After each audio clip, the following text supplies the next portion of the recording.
important is it for these teams to possess it?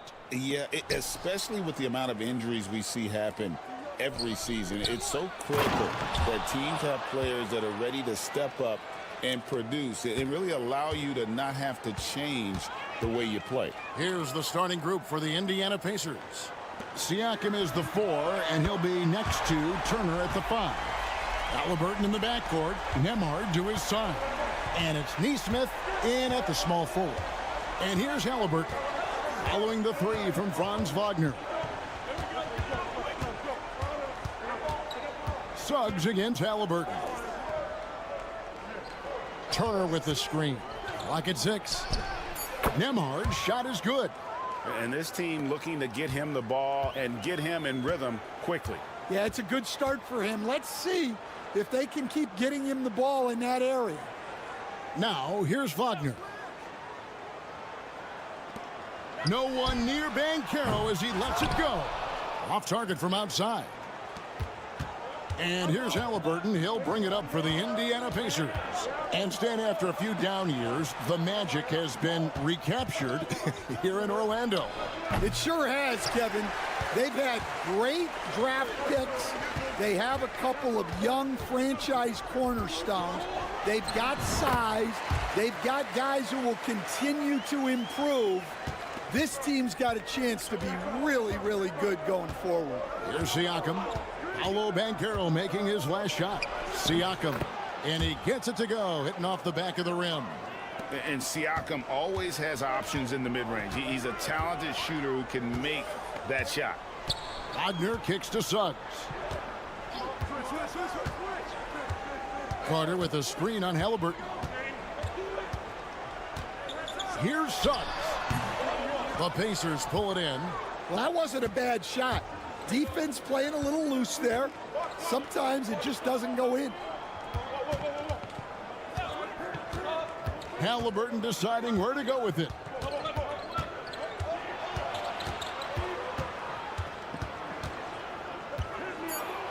Kicks it out to Siakam. No good from outside. Orlando's gone 1-2 from long range in the first quarter. Time now to turn to our sideline reporter, David Aldridge. David. Hey, Kevin, last season the Magic extended Coach Jamal Mosley's contract through 2028. He said, it's not about me.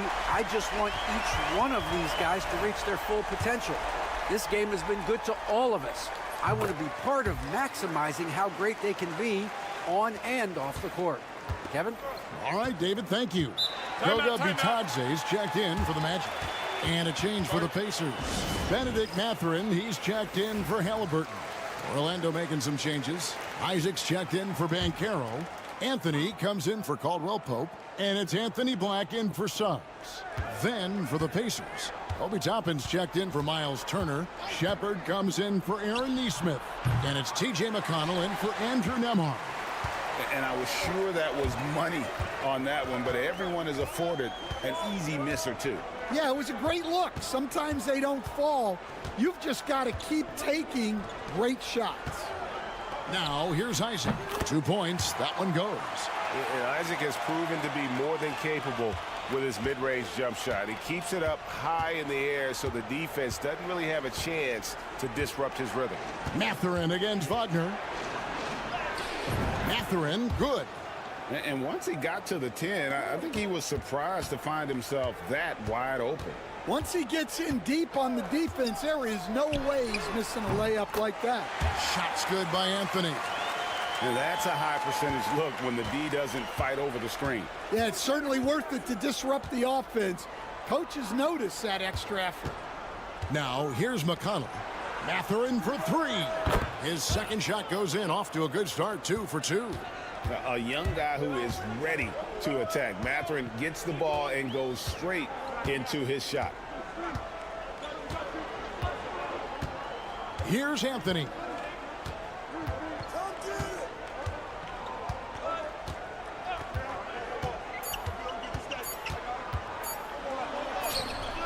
And he was able to put it up in time, but doesn't fall. A good, close contest so far as we finish the first quarter. Orlando out in...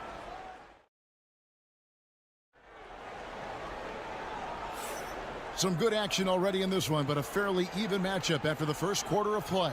And when you consider how the Magic are doing, what do you think? I know it's early, but all those three-pointers, boy, do they add up. And with each made three, their confidence continues to build. Their opposition might want to change their approach to try to slow them down. On the court for the Pacers as our second quarter gets underway. We've got Walker. T.J. McConnell is out there with Tyrese Halliburton. Then there's Benedict Mathurin.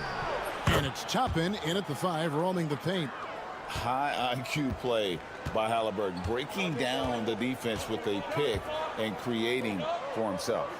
Seems like every time, Greg, we see Tyrese Halliburton, he's wearing a big smile on his face. Talk about a guy who just loves this game. Halliburton is such an enthusiastic player, and that positive attitude really infects his entire team. Here's Halliburton after the made shot from Cole Anthony.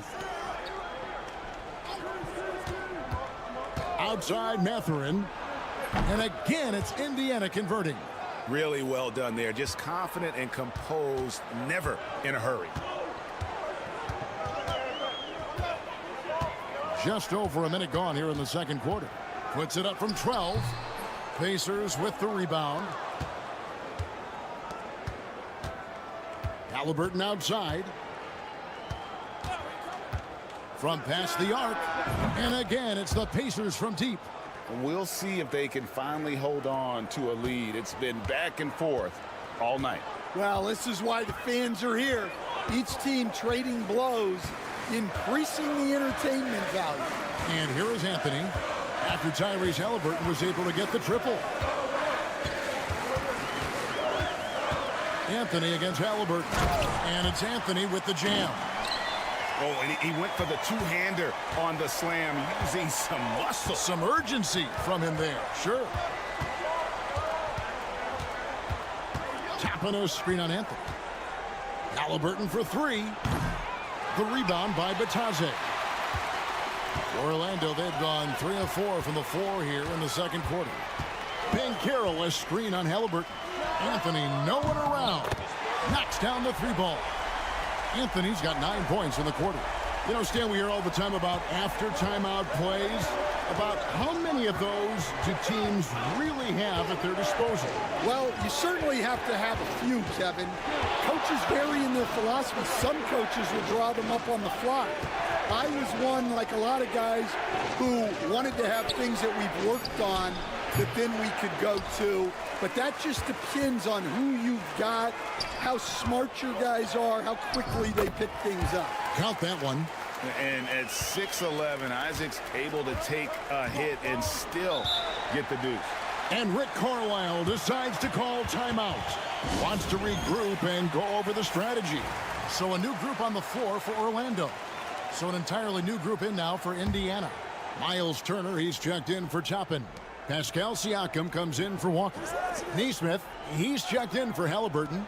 And Andrew Nembhard's subbed in for T.J. McConnell. And out of bounds as the Magic will gain possession.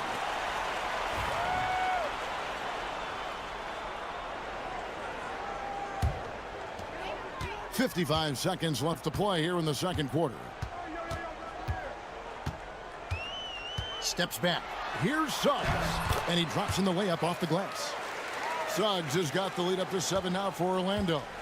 Oh, bigger than your average guard, Suggs can score all around the floor, including down low. Pass to Turner. Back to Nembhard. Shot clock at 6. Turner with a screen on Suggs. Nembhard's shot is good. Well, it's a three-point shooting league. Guys like him are so important for spacing. Just 1 second between the shot clock and game clock. And here is Suggs.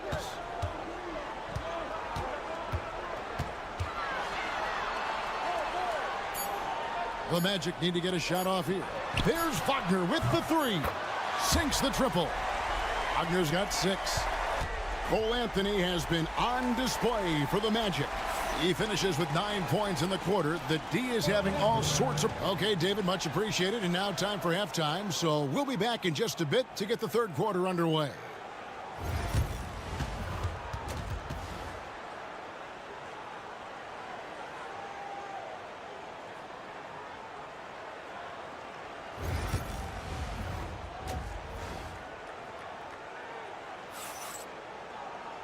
We played through the first half. Plenty of basketball, though, left in this one.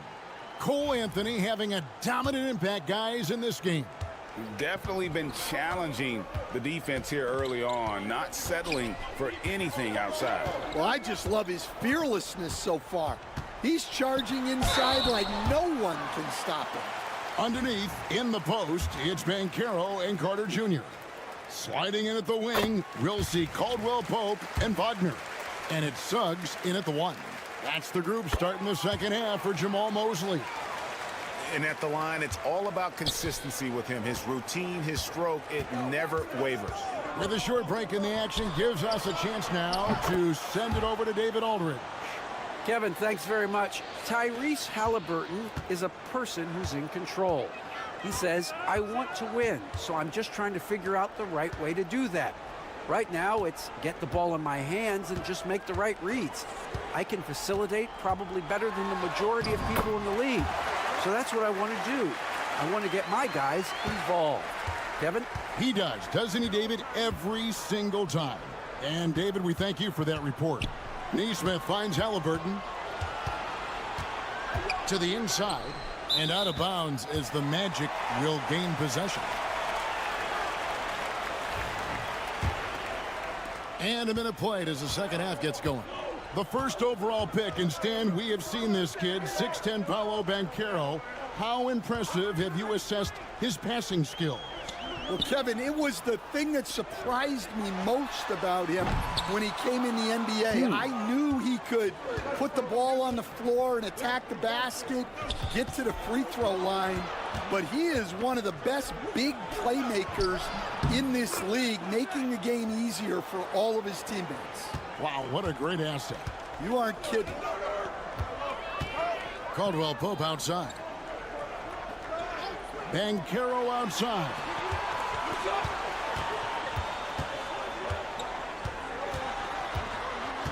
Six to shoot. Pass to Suggs. Takes a 3. Siakam pulls it in. Pacers trail by 6. Halliburton outside.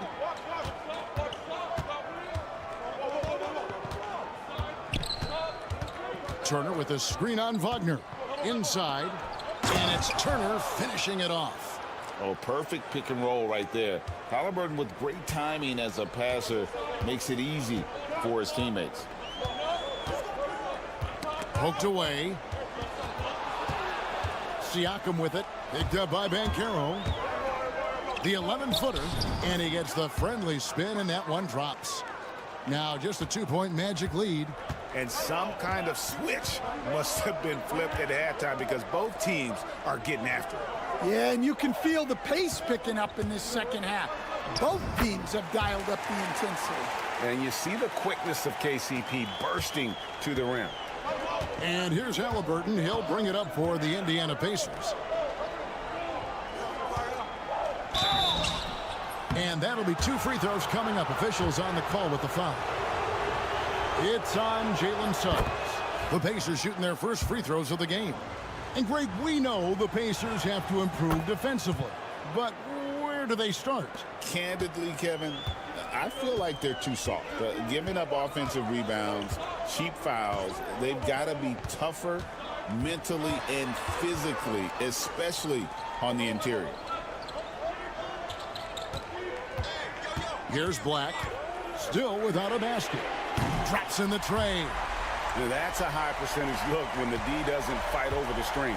Yeah, it's certainly worth it to disrupt the offense. Coaches notice that extra effort. Third quarter of basketball here, and just a little under 3.5 minutes gone by. Halliburton, no good. And I thought that was going to drop. It looked good from here. Now Suggs, pass to Wagner. Here he goes. Here's Vitadze. Now here's Suggs. Here's the three. The rebound by Halliburton. Nembhard's shot is good. Nembhard's got 7 points in the game. And we just finished the third quarter, and we've got a tight ball game here. Magic lead by 3. And don't go away. We'll be back moment. And with these teams locked in a very close contest, this fourth quarter promises to be a good one. And so it's Indiana with it. It's a 3-point game. And a look at the 5 for the Pacers to start the fourth quarter. They've got Benedict Mathurin. Halliburton is out there with T.J. McConnell. Then it's Walker, and it's Toppin in at the 5. Black the pass to Harris.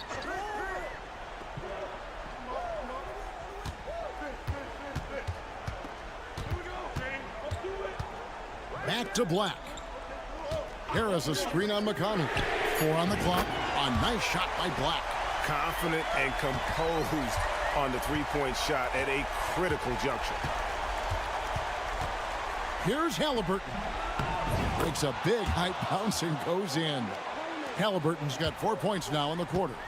And once Halliburton hits his stride, there's just very little you can do defensively, proving how dominant he can be. Harris outside. Pass to Banchero. Walker with some nice D. That's a defender doing just enough to cause a miss on the layup. To tie it up. Mathurin trying to break loose. Walker's shot is off. Orlando's gone 6 of 10 from three-point range, up over 50% for the ball game. Now here is Harris. Here's Black. Fires from way outside. Toppin pulls it in. Just about 1.5 minutes gone by here in the fourth. Here's McConnell. And off the front iron, and in it goes. McConnell's got the game tied up here for Indiana. And we've got a timeout called by Jamal Mosley. Clearly, he's got something his players need to hear, and immediately. Both teams deciding to change it up. A moment now to hear from our sideline reporter, Hall of Famer David Aldridge. David. During that last break, I got a chance to hear what Jamal Mosley said to his team. Now, he reminded his team, keep looking for the deep ball. If the three is there, take it. You've done a good job getting those looks, so keep taking them. Back to you guys. Thank you, David. And that one's good. Suggs. And kudos to Suggs for just keeping his focus at the rim, making the D look helpless. And it's Halliburton missing. Orlando's gone 1 of 2 from three-point range here in the fourth. Suggs looking around. Kicks it out to Banchero. 1:27 left here in the fourth quarter. Basket good. And the Magic lead by 4.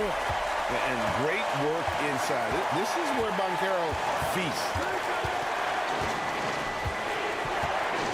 Halliburton outside. The 3. That's good. He's 5 for 9. Well, we talk about ice in his veins a lot, but this guy personifies that. What a clutch shot. Banchero passes to Carter. And it's sent back by Turner. Pass to Neesmith to take the lead. It falls. That is world class. Yeah, and I can say from experience, his coach just breathed a huge sigh of relief. Now Bankero kicks it out to Wagner. Kept alive. Bankero with the screen. Now Caldwell Pope. The three. Trifecta. Used to these big moments from his college days. Banchero's heartbeat should stay low here.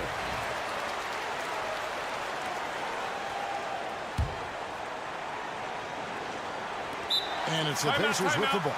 And so it's Rick Carlisle here calling timeout. The magnitude at this juncture in the game clearly warranting a timeout. And talking about the approach now, what are they looking at? And they've got plenty of time to get a basket. No doubt, but they might have to draw up something that the defense isn't expecting. And this is an advantage of having size in the backcourt. Halliburton using that length to cause trouble. Halliburton hits them both. How fantastic was that? One mistake and the game's over, but he gets it done. And Jamal Mosley has called timeout. And he knows there's no room for mistakes and wants everyone on the same page. Suggs with the ball.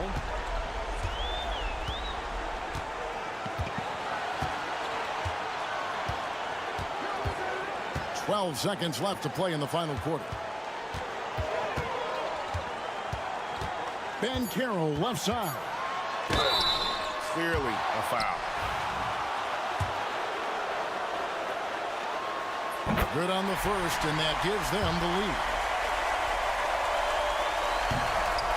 And he hits both free throws here. So now it's a two-point ball game. That's just clutch work, really. That's all you can say. A little bit of D now, and they'll be out of here with a win. And so the big win by Orlando in a tight game. That was a fun night of basketball and fabulous finish as they continued to...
attention is drawn to the front court matchup. Oh, yeah, this should be a battle on the baseline. Great to watch skilled bigs trade blows and show off what they can do down low. I'll look at Orlando's opening lineup. The backcourt is Suggs and Caldwell-Pope. Banchero and Carter Jr. make up the front court. And it's Wagner in at the 3. And Banchero gets it to go. Yeah, there's not much Banchero can't do in the pick and roll set. He's comfortable as the roller or with the ball in his hands. Adebayo with it. On the wing, Burks. Pass to Adebayo. And that's good. His first bucket of the game. And these are the kind of plays where Bam Adebayo has a chance to show off all of those skills. You know, he's 6'9". Brent, would you call Bam Adebayo a small ball center? If you were standing in front of him, B.A., would you do that? I don't know if I want to do that. I want to ask Bam what he wants to be called. Whether it's center or forward, it doesn't really much matter. This guy can play both ends of the floor and can dominate a game. He's got great strength, great length, and continues to grow his game. Here's Hero following the bucket by the Magic. Lets the 3 fly. It's rebounded by Wagner. Here's Banchero. Oh, and he got fouled on his way up. He'll head to the line to shoot 2. It goes on Bam Adebayo. For a young player, Banchero has tremendous footwork in the post. He stays in balance and puts defenders in awkward spots. I'll say this, Banchero is a guy that opponents can't forget about for a second. And you see it in all the defensive attention he gets. Teams show him all kinds of different looks, and he draws a bunch of double teams in isolation. Where? That's good. Just more and more comfortable the guys are when Bam has the ball and they cut, they know they're going to get it. Here's Suggs. Played it in with a nice touch off the window. The defensive effort was lacking a bit, but hey, give him credit for finding a weakness there. Just really smart basketball and exploiting whatever holes that he's seeing right now in the defensive squad. And the call is going to be, yes, an illegal screen. You can get away with one once in a while, but it looked like he wasn't completely set on that pick. Yeah, a quick little lean like that is going to get the ref's attention. Foul call. Outside, Caldwell-Pope. Outside, Carter. Hero against Suggs. A tad short, but it's good off the front iron. Suggs has gotten his second bucket of the game. They're too easy. I mean, for Suggs, he makes that in his sleep. Wiggins outside. Misses the 3. The Magic have gone 4 of 4 from the floor. Perfect start. Down low. Carter. Perfect pass to set up the lay-in. Putting in work. Carter Jr. is a lunch pail guy who just goes about his business. And Eric Spoelstra decides to call timeout. A moment to rest and confer on the game plan. Miami making a switch here. Robinson's checked in. Batase's checked in for Orlando. Well, after a decade of uncertainty, Magic fans now have a lot to cheer about. This is the most optimism they've had around the team since the Dwight Howard era. And it centers around their young star, Paolo Banchero. He is going to be a force for a very long time. So it's Orlando now. The Heat making their last shot. Here's Suggs. Adebayo grabs the board. His touch from mid-range, that's almost always good. That won't shake his confidence.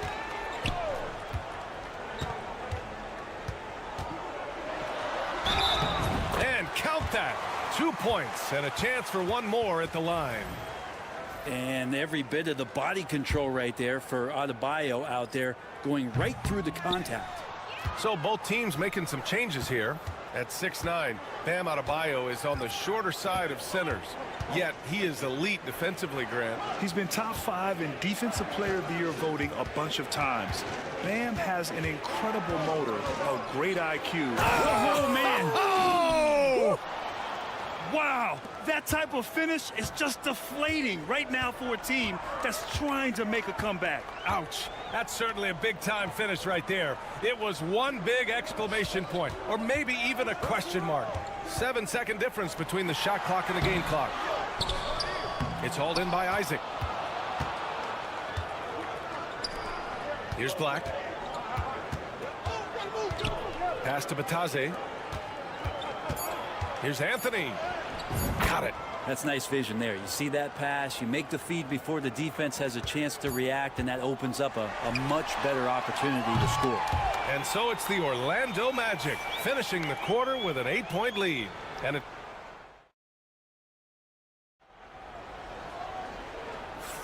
hope you've enjoyed the broadcast so far. Halfway through the first half in this one.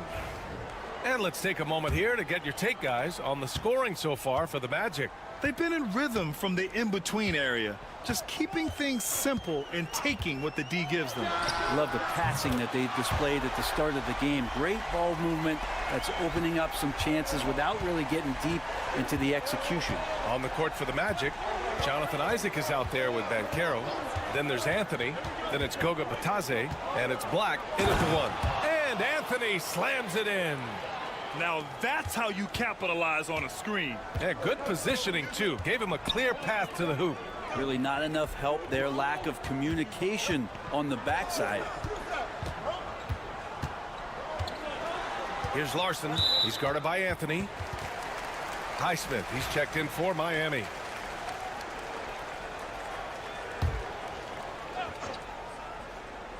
Here's Larson.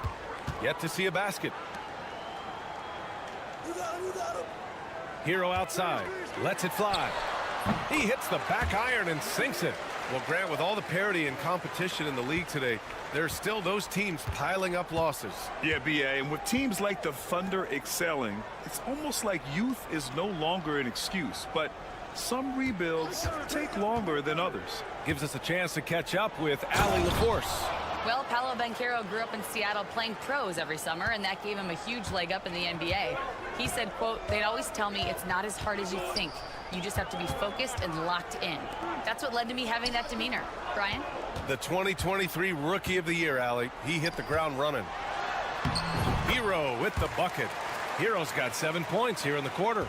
This team looks to him to score the ball. They feel good when he's taking the shots. Anthony, the pass to Isaac. To the wing on the left. Banchero against Robinson. Fades away. And a big bounce off the rim, but it sinks right in. Banchero's got 9. Yeah, this is a part of Banchero's game they'd like to develop here in the league. Pass to Anderson. To the paint. Here's Hero. And he throws it down with one hand. Hey, kept it simple. No reason to get fancy right now, BA. Yeah, he's just looking to find shots and produce for his team. Banchero outside. Bataze with a screen from outside the arc. Banchero no good. Man, that's his shot. Maybe he was too wide open. For 3, Robinson fires in the triple. Robinson's got himself on the board with a 3 there. Duncan Robinson, he will do that. And Grant, the Heat last season retiring Udonis Haslam's number 40. Yeah, he played his entire 2-decade career in his hometown of Miami. And for all of his contributions on the court, what he meant to this organization off the floor was just as important. So Miami ends up going with a new group. And we're just over 2.5 minutes into the second. Wagner against Wiggins. That one's good for 2. And the Magic lead by 4. Miami's gone 2 for 2 from the arc here in the second. Burks for 3. Rebound by the Magic. And you just can't afford to give up that kind of look very often. Wagner finds Wagner. Back to Wagner. There's 47 seconds left in the first half. And he's battling for everything, doing all he can to help extend their lead. Just throwing down the putback with authority. Team's having a tough time containing him, attacking all the way there. Here's Wiggins. And there are the Heat with another bucket. Magic leading by 4. Outside, Caldwell Pope. Carter, a screen on Burks. For 3, Caldwell Pope. Always a nice way to start. Makes his first one. You got to stay connected to Caldwell Pope. He's a knockdown shooter, and he can get it going. Mitchell against Suggs. Inside, here's Adebayo. Oh, nice fake, but the layup's off the mark with 1 on the clock. No good on the shot. And so it's Orlando closing out this quarter with a 7-point lead. Appearing in control, but could still use a little more of a push to feel totally comfortable in this one. Time for a quick break, then back to the action.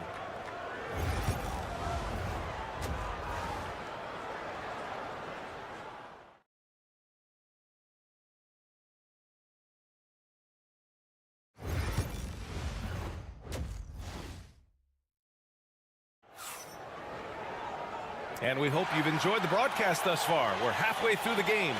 Paolo Banchero with a strong contribution so far in this one. Through 2 quarters of play, he's been an excellent source of points. Yeah, he's shouldering the load right now and looking really comfortable while he's doing it.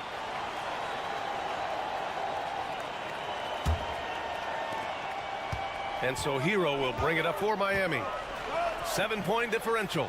They've got Andrew Wiggins. Alec Burks is out there with Tyler Hero. Then it's Bam Adebayo, and it's Ware in at the 5. That's the group on the floor for Miami. Back to Adebayo. 5 on the clock. Hero for 3. The rebound by Carter. Magic leading by 7. Banchero in the post. Hounded by Adebayo. Suggs, the pass to Caldwell Pope. Pass to Carter. Hey, from beyond the arc. And it's Miami with a rebound. Now here's Burks. Wiggins outside. Adebayo passes to Hero. Releases. And that one off the back of the rim and in. Hero's got 11 points. And a nice 6 cents back there from Hero using that pick and roll. Wagner with a screen. The 3 from Suggs. The rebound by Wiggins. Heat trail by 5. 90 seconds into the second half now. Burks passes to Hero. Launches it. Drills it from deep. Hero's got 5 points now this quarter. They feel like Hero has flipped the switch to start being more aggressive offensively. Well, Grant, the Miami Heat are as professionally run as any franchise in this league. Yeah, and certain numbers point to that. They minimize turnovers, they don't commit cheap fouls, and they hit their free throws. So, in other words, they don't give anything away. Hero, the pass to Burks. Throws it up high. Alley-oop up top. Hammer it home. Beautiful setup on the alley-oop. Great catch. Great flush. A little under 2.5 minutes gone by in the third quarter. And Banchero gets it to go. And Banchero has some range already. I mean, I want to see him continue to drain these shots. Let's go now to the sideline and catch up with Allie LaForce. This Magic team is making moves in the East. Star forward Paolo Banchero said, "We're a lot more competitive. We know we're talented. We can play with anybody, and we've proven it. Just one game at a time."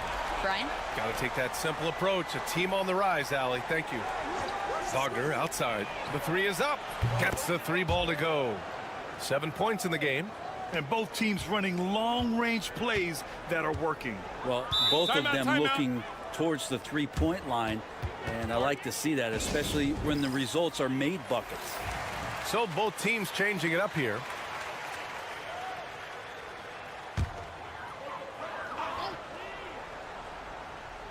Right around 3 minutes into this second half. Adebayo finds Anderson. Anderson with a screen on Suggs. From deep, Mitchell buries it from 3. Mitchell's got his first bucket of the game, and he's on the board for 3. Orlando leading. And here's Anthony. He's got 6. Batadze, the pass to Wagner. From the wing. Good on the bucket. Wagner's got 9. Yeah, these teams are playing with incredible energy. At least in the second half they have been. The first half wasn't played anywhere near this intense. Adebayo, a screen on Wagner. Oh, and there's the whistle on the shot. So 2 free throws for him coming up. So much talk about being undrafted out of college. How about Duncan Robinson and how far he's taking his abilities? Orlando making a switch here. And both free throws good for Robinson. Well, when he gets into a groove at the free throw line, it doesn't just last for tonight. This might be 2 weeks, 2 months, something like that. Wagner outside. Pass to De Silva. 1 second left. Oh, no good on the last second attempt there. And we've just finished the 3rd quarter. What a tight game we've got going. Orlando ahead. They're up by 2. 3 tense quarters behind us. 1 more to go. Thanks for being with us as we get ready for the 4th.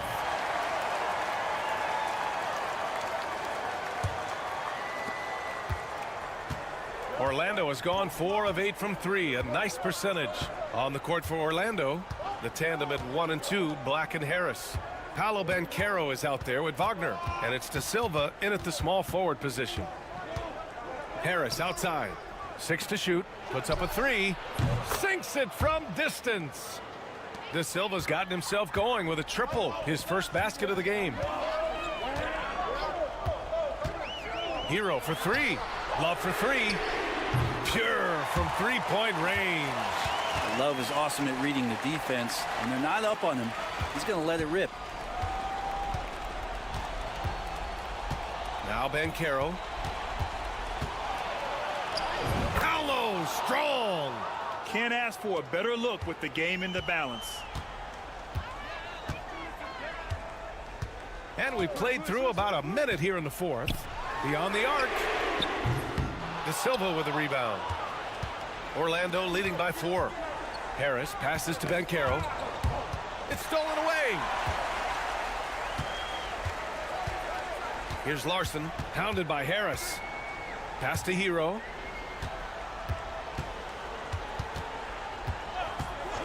There's the 3. It's rebounded by Wagner.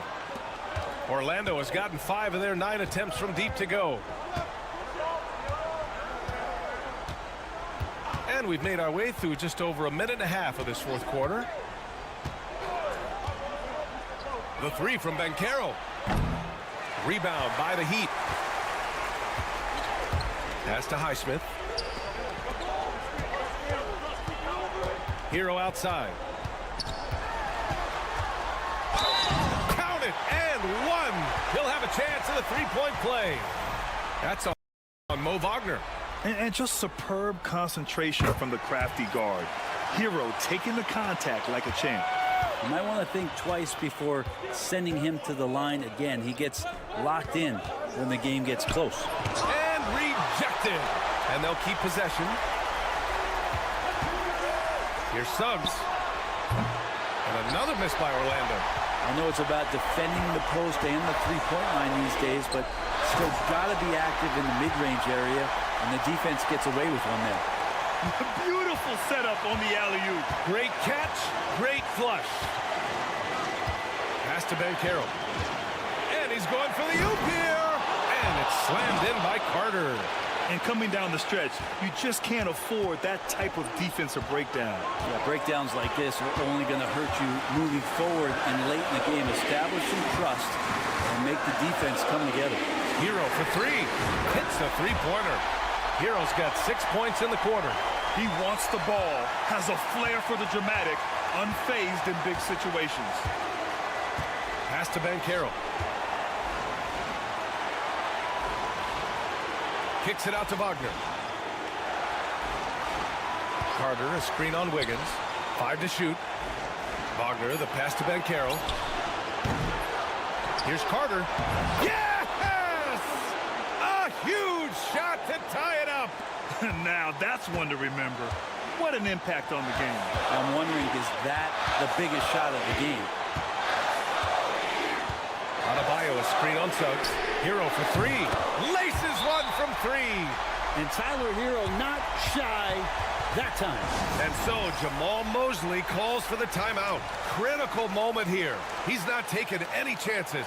A moment to hear from Allie LaForce. Hi, guys. Well, Jamal Mosley was just reviewing the plan with his team. He thinks they're still very much in this game, saying it's right there, but it's on us to take care of it. We have to make it happen, hoping to inspire his team here. All right, Allie, thanks once again.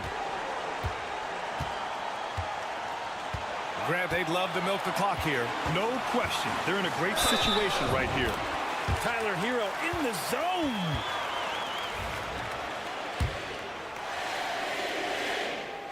And that one falls for Hero.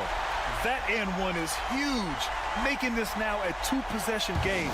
And so Jamal Mosley calls for the timeout. There is a lot on the line, and he is determined to make sure everyone's on the same page. The three from Suggs. And he sinks it. And that one brings him within one. Putting this team on his back. I love seeing Suggs take charge like this. And he commits the intentional foul. So the first one drops, and that'll put him up 2. Second one is good, getting both at the line. And it's a 3-point game.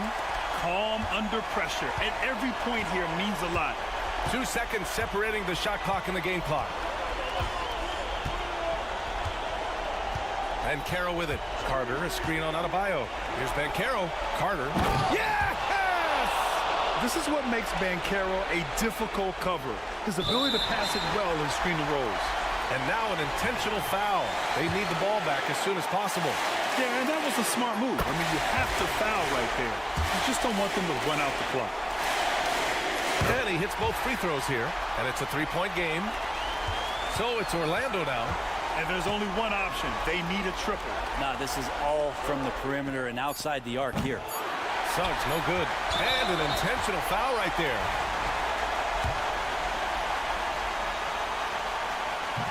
And he cannot get the first one to drop. Tough one to miss.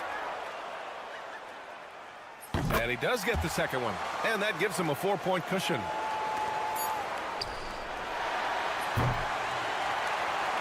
So it's the Heat taking the W at a close one. I'm sure they would have. All right, Allie, thank you. And that'll do it, folks. For Allie LaForce, Brent Barry.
For a good one here, Richard. This game has all the makings of a shootout. Yeah, these are two high-powered offenses. I feel for all the defenders in this one because they're going to have their hands full. A look at Atlanta's opening lineup. In the post, it'll be Johnson and Okongwu. Daniels out there with Young. And it's Rizachet in at the 3 spot.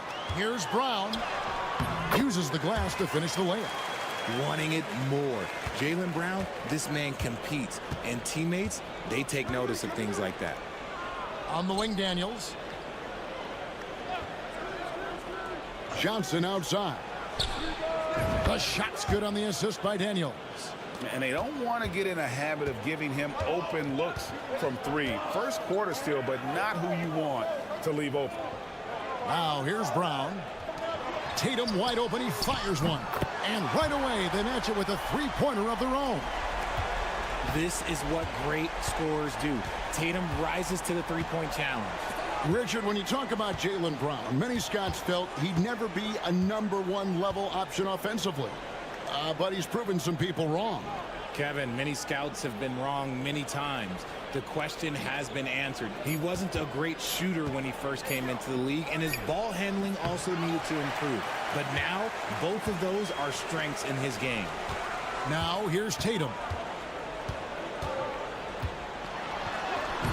About a minute and a half through the first quarter. Banked in off the glass. Brushing off the contact look. The dude is strong. When he gets in there, it's easy. That's an easy bucket. Johnson surveying the floor. Back to Young.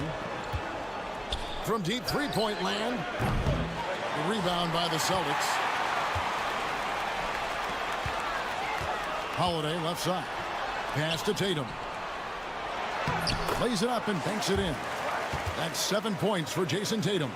Look, this dude is well built, man. He's a specimen. He's 6'8". Look, he's going to score inside if he gets that close. Right now, let's send it over to the sidelines and get a report from David Aldridge. Kevin, thanks. I asked Quinn Snyder what he enjoys most about coaching, and the Hawks coach said the opportunity to compete in such an intense way. Also, the tactics of the game and the intellectual part of player development. It's rewarding to see and have a part in someone's growth and improvement. Kevin? David, that's coaching, right? Growth and development. A mind for the game for sure. I've always respected Coach Snyder. And here's Porzingis. Following the three-pointer by Trae Young. Porzingis can't hit. The Hawks trail by 3. Richard, the Celtics have been among the NBA's elites for quite a while now. Well, they've been a title contender every year for almost a decade now. Even with several coaching changes over that time, they've been the model of consistency. And here's Tatum. He'll bring it up for the Boston Celtics. Porzingis can't hit. Well, they'll be happy with that look, even though it didn't fall. Tough to watch those miss. I'm sure they'll convert the next chance. And there's Okongwu. That's good on the assist by Young.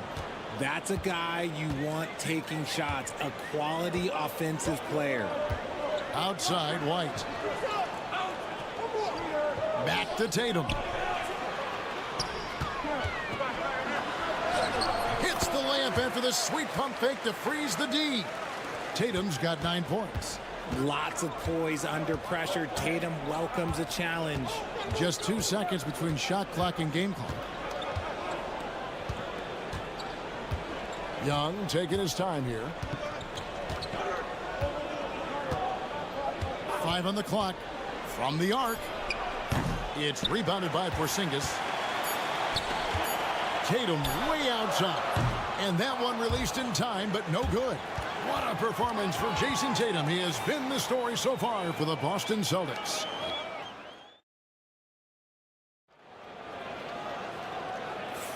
And it's been a pretty even game here after 1 quarter of play. And when you consider how the Celtics are doing, guys, what do you think? Impressive start. They came in with a well-conceived game plan and have executed. Well, let's see if they're able to keep it up. So far, their shot selection and ball movement has been on point. Horford is out there with Torrey Craig. Then there's Jason Tatum. And it's Pritchard in at the 1 spot. That's the 5 to begin the second quarter for the Celtics. Here's Tatum. Tatum slips by the contact inside. And they've done well at taking advantage of some late defensive rotations and getting the ball in the paint. Three-pointer, LeVert. His second shot goes in, off to a good start, 2 for 2. From range, LeVert's one of those guys you have to respect his shot. He makes enough from beyond where you have to honor him. Here's Pritchard. Makes it off the glass. And giving up some inches inside, but makes up for it with an aggressive style. Yeah, you can give up some size, but that shows you how fearless he is, willing to attack the basket no matter who is in front of him. Here's Capella, and he goes big with the dunk right over Al Horford. Just has a nose for the ball. Capella skilled at gaining ideal position for those offensive rebounds. Here's Tatum. Rebounded by Capella. The Hawks have gone 3 of 4 from the floor here in the second quarter. Three-pointer, LeVert, nailed from three-point land. LeVert's got the lead up to 3 now for the Hawks. And continuing to impress and taking on more responsibility. LeVert understanding when he should look to score. Here's Pritchard. Pass to Hauser. Gets it to go from beyond the arc. Hauser's got his first bucket of the game, and he's on the board for 3. And with this era of the Atlanta Hawks, Greg, they've gone as far as their defense has let them. You look back at their conference finals run in 21, That was the last time they had a top 10 defense. So scoring's never been the issue with this core, but defense has been non-existent. Atlanta making a switch here. Okongwu's checked in for Capella. Jalen Johnson comes in for George Niang. Dyson Daniels checked in for Mann. And Trey Young subbed in for Rizachet. White against LeVert. Fires from 18. And a kind roll that time off the rim as that one falls. LeVert's got 10 points in the quarter. And it's clear that LeVert has tons of confidence, especially in his ability to drain jumpers. Holiday looking over the floor.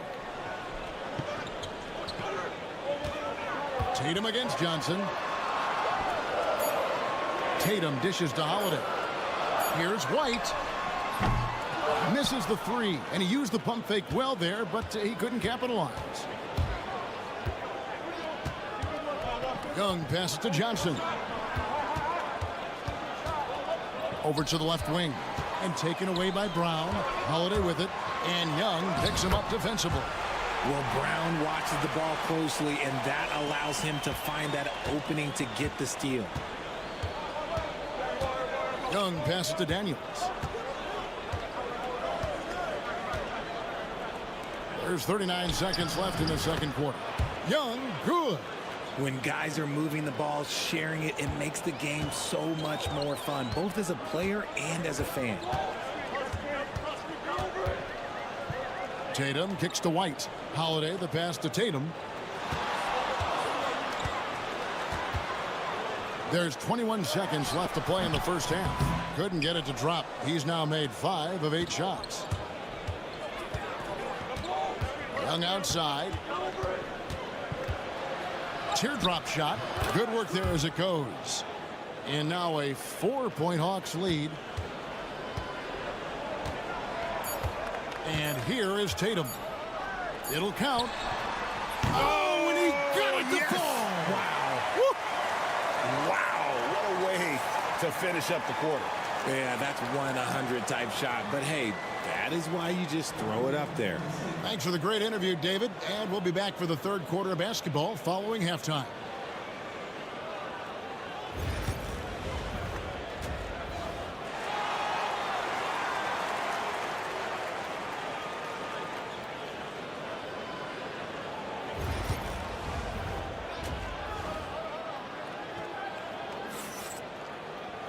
And we've got second half action for you. Thus far, a pretty evenly contested game.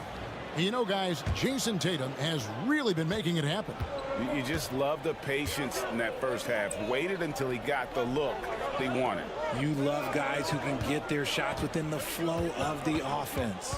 Checking out the group for Quinn Snyder to start the second half. The front court is Rizachet and Johnson. Young is out there with Daniels. And it's Okongwu in at the 5 spot.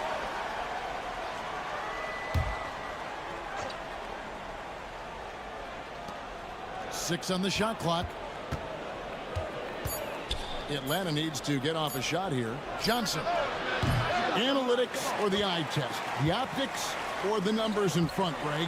When you're judging the performance of a player, what kind of criteria do you use? Well, an MVP candidate recently said, my eye test tells me this guy's a terrible defender, but the analytics tell me he's a great defender. I'm confused, and I often feel the same way. And with an update from the sidelines, let's check in with David Aldridge. Kevin, thanks. Well, there's plenty of scorers on the Celtics, but Jason Tatum says, I'm going to get my shots.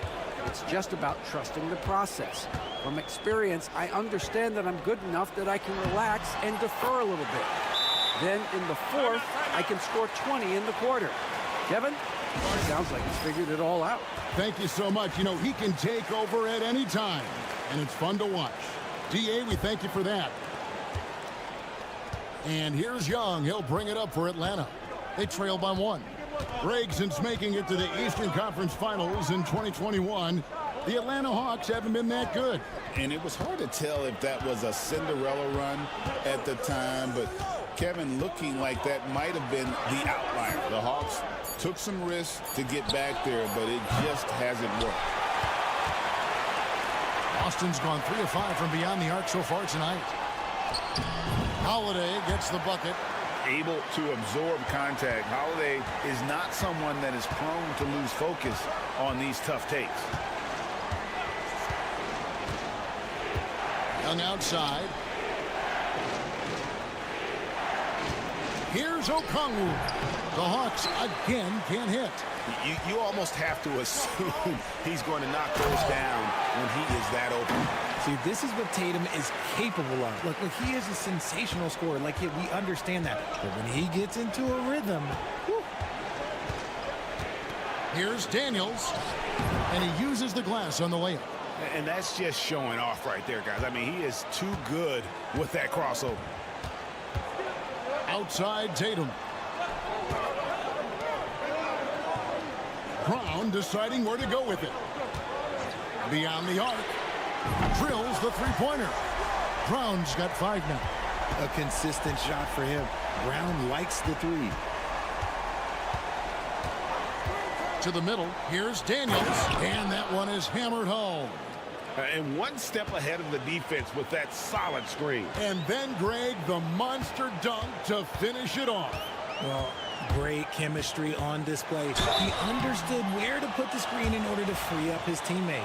And Derek White, he's one of the most valuable guards, Richard, in the NBA. White can play the one, he can shoot the ball, plus he is an all-league defender. So Derek White gives you everything you want in your backcourt. And the Hawks making a change here. Clint Capella, he's checked in for Okongwu. George Niang comes in for Rizachet. Mann's checked in for Daniel. And it's LeVert in for Trae Young. What a great touch on that shot from LeVert. Even the foul can't interrupt the rhythm of his mechanics. And some changes here for the Celtics. Luke Cornett comes in for Derek White. And it's Pritchard in for Drew Holiday.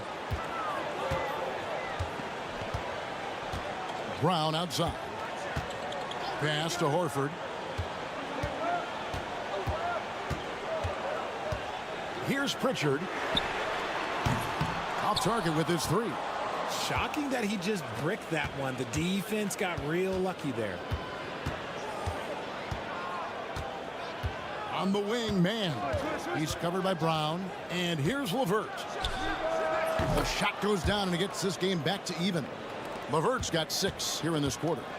And LeVert is playing with such passion on offense. He's just not afraid to play a big role on that end. Here's Brown. Good on the 13-footer. He's got 7. Found some space to get off the mid-range, and he'll do damage from there if you let him. The shot comes out. We're at the end of the third, and we've still got a close one. Celtics lead by 2. Don't go anywhere. The final. Here now a chance to show you our assist of the game, and it's presented as always by State Farm. Just true artistry right there. I mean, great decision on where to go with the ball, and how about the perfect delivery? A lot of times a spectacular pass is more impressive than a spectacular shot. This is one of those times. And it's been a very competitive game so far as we get rolling here in quarter number 4. We've got Tatum. Torrey Craig is out there with Horford. And it's Pritchard in at the point. That's who's in the game for the Celtics. And the basket by Tatum. Yeah, nothing too fancy. Just getting the job done when they need to. Make every possession count. Now LeVert. Capella with a screen on Tatum. Here's LeVert to the paint. Capella finds Mann. Screen by Capella. Mann can't hit. Normally he drains that. Pass to Pritchard. Tatum against LeVert. Left side Tatum. Tatum gets it inside. Ooh, how about those nifty moves from Tatum? So crafty with the rock. And we'll have a timeout called by Quinn Snyder. He's very aware of the timing here and the significance of getting things squared away with his team. And it's a completely new group for Atlanta. Let's check in with our reporter, David Aldridge. Well, during the break, I listened in on Quinn Snyder's huddle. Now, they've been happy with the way the team is shooting. He reminded players to keep taking those threes, that they've had some clean looks. And when that three goes in, it's always a welcome sight. Guys? Thanks, David. Brown with the bucket. There is zero hesitation from Brown. This man is always ready to fire. Young outside. Lets the three fly. And Boston with the rebound. Porzingis has got 4 rebounds now tonight. Tatum down low. Oh, my goodness, the slam! Mercy, Jason Tatum is a bad man. Young up top, guarded by Holiday. Knocked away. And Young kicks to Daniels. Okongwu with a screen on White. Down low. On the wing, Johnson. Here's Young. Another miss by Young. Celtics leading by 9. A little over 2.5 minutes have passed here in the fourth quarter. And the dunk by Tatum. Yeah, letting it rip. They're just having fun right now. Man, their offense is clicking. Players, coaches, everybody, they are in sync. Young for 3. Atlanta again missing. Celtics on offense. Stringing it together. They've got an 11-2 run going. The deep 3 from Tatum. Rebound Atlanta.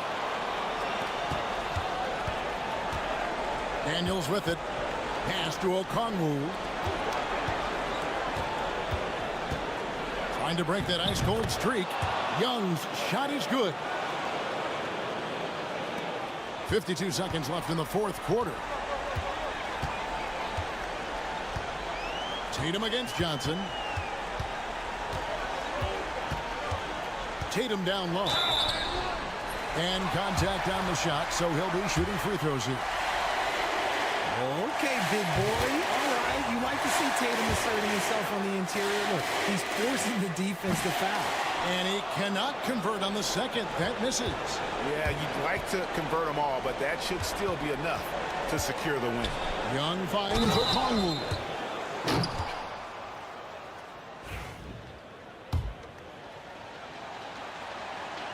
And that one falls for Okongwu. We've got 28 seconds left in the fourth quarter. Outside Holiday. Pass to Brown.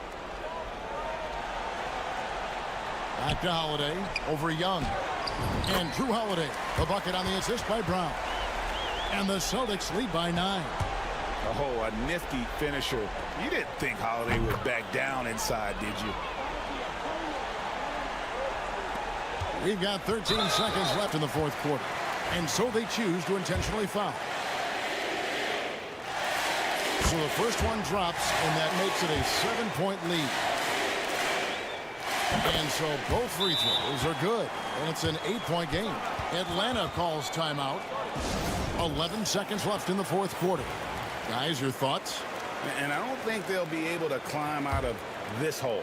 And I'm sure coach is encouraging them to play to the final whistle. Then they can get out of here.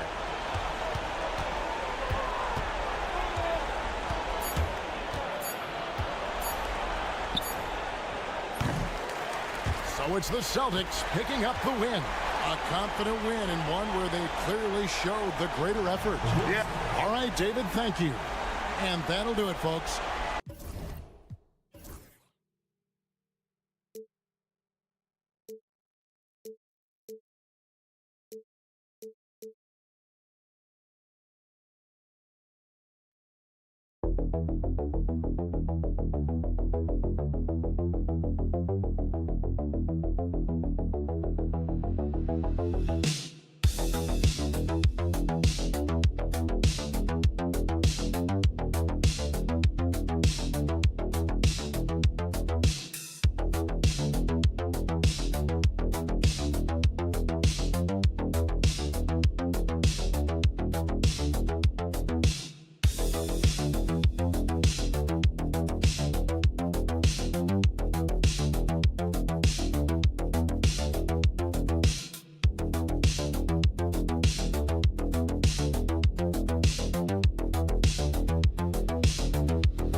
You were a gifted passer, a conference assist leader. What makes a great playmaker? Well, look at Brian Anderson doing his homework on his partner here. I think, obviously, you have to have some vision. You've got to have a handle to be able to get to the spots you want to on the floor, to deliver the pass at the appropriate angle. But maybe most importantly, you have to have a desire to make your teammates better. And let's take a look at Boston's starting lineup. Tatum is the 4 with Porzingis at center. The perimeter pairing, it's White and Brown. And it's Holiday in at point guard. Now here's Tatum. Count that one. Well, Jason Tatum has worked hard to fill out his frame. It's not going to bother him that you're bringing a level of physicality. Halliburton, the pass to Nembhard. Outside Nesmith. Siakam, right side. That's good. And Halliburton gets the assist. He's consistent from out there, especially when you give him that kind of room. And one thing that Siakam has always had a knack for, Grant, cutting to the rim and finishing plays. Yeah, he plays so well when he has space to move. He's just great off the ball, and that fits with any team. His ability to convert at the rim makes his cuts that much better. A chance here to catch up with Allie from the sideline. Just a bit ago, Rick Carlisle and I were able to chat. Their team's biggest concern tonight, the scoring of Jaylen Brown. Coach commenting, quote, Brown has become an elite scorer in this league. Jaylen can have huge nights. We know he's going to score, but we have to limit his easy looks, especially early. Something to watch, B.A. All right, appreciate it, Allie. Well, we know Tyrese Halliburton is first and foremost a shooter. This guy has put in a ton of work. Pass to Tatum. Takes a 3. Counted from distance. Tatum's got 7 points. Now, you want to get him going as soon as possible. Great way for him to start this game. He's a guy who, if he gets hot, he can carry your offense for long stretches. Now here's Siakam. Turner, a screen on Tatum. And here's Siakam for 3. Porzingis grabs the board. Brown passes to Holiday. White on the wing.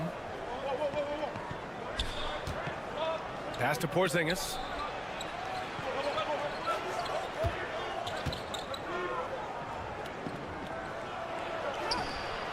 Indiana with a rebound. That's going up against a defense that knows your tendencies. To the middle. Here's Siakam.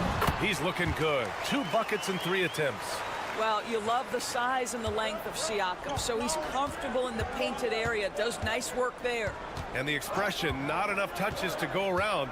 Do the Celtics risk falling into that trap, Doris? Well, first and foremost, B.A., if that's a problem for you, it's a good one to have. I think the key here is with all the weapons available, you have to have some personal sacrifice. And to this point, this team has been willing to do that. You want to run your offense through him, a reliable scoring option. Tatum passes to White. 46 seconds left to play in the first quarter. Pass to Porzingis. Shot clock at 5.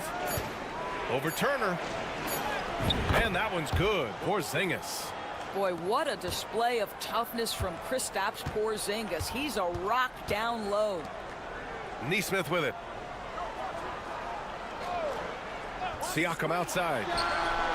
Drains the triple. He's got 10. Wow, you don't see him left alone very often, and of course, he makes good use of it. Siakam against Tatum.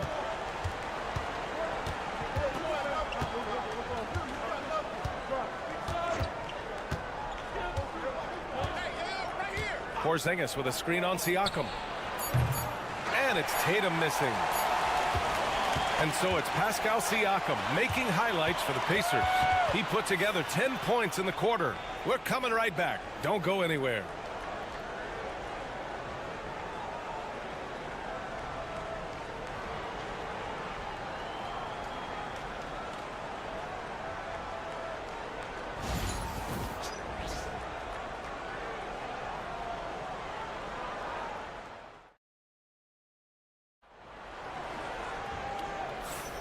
And close game underway so far. We'll see if either of these teams can jump out ahead in the second quarter.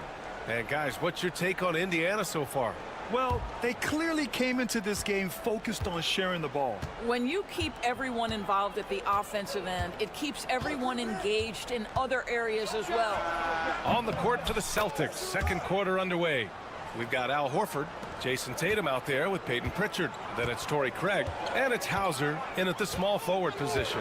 And you know, you look at someone like Peyton Pritchard, Doris, heady guy who doesn't make many mistakes. B.A., maybe his best attribute in my mind is the competitive spirit and the motor he plays with. He's a fearless shot taker, either inside or from three-point range. He makes excellent choices with his passes. But again, I go back to that competitive toughness. Now here's Tatum. He's got 7. And it falls all over the rim and in. Tatum's got 9 points. Now that mid-range jumper is so on point. Jason Tatum is a 3-level scorer. Back to McConnell. Pass to Mathurin. Halliburton looking for an opening. Top of the key jumper, no good. Well, he's a quality mid-range shooter, but he can't get that one to go. Here's Craig. And unable to get the go-ahead bucket there. And so it's Halliburton with it. He brings it up for the Indiana Pacers. Out left to the wing. McConnell finds Toppin. Now here's Halliburton. Not a lot of room.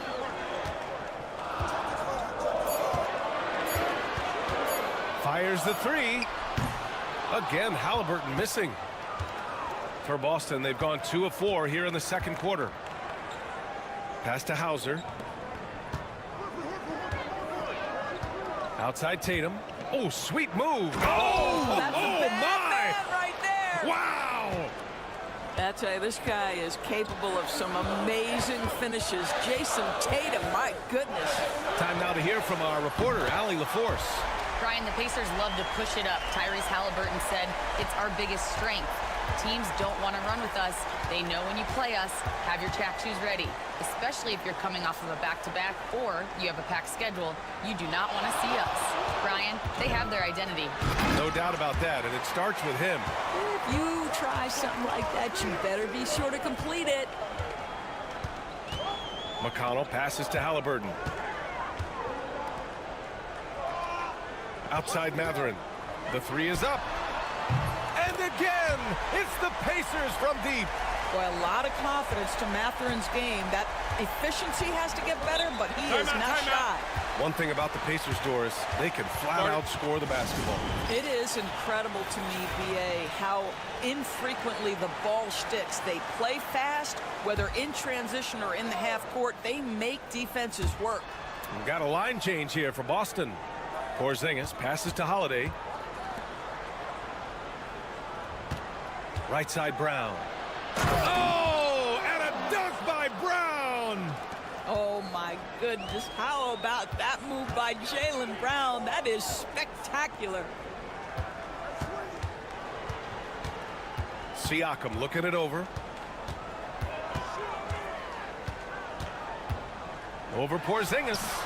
Siakam, oh, he hangs in there and cashes in on the second chance points. Well, this is part of Pascal Siakam's growth, the willingness to absorb nightly responsibility to score the ball. Porzingis finds White. And here's Brown for 3. Bullseye! Jaylen Brown! Defensively, you can't afford to get stuck on the pick. You know exactly what that takes. It takes energy, it takes activity, it takes intensity. Nembhard, the pass to Siakam. Into the lane. Well, great job to put it on the deck and draw the contact. You can see the versatility of Pascal Siakam's game. Indiana shooting their first free throws of the game on this trip to the line. That one misses, so he goes 1 for 2. Brown with it. They kick it out to Porzingis. The 3, no good. Would have counted had it gone. And so a close game as we wrap up the first half of play. Indiana ahead, leading by 3. All right, Allie's ready to go. She's courtside. Hey, Allie. Well, I'm here with Coach Rick Carlisle. A hot start. Coach, what did you like about this team's execution offensively?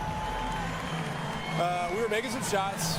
We moved the ball well at times. You've got to be careful about having the ball stick when they're doing their switching. Good luck with the ball movement in the second half. Thanks, Coach. Appreciate it, Allie. And we'll be coming right back after this break. Ready for the third quarter.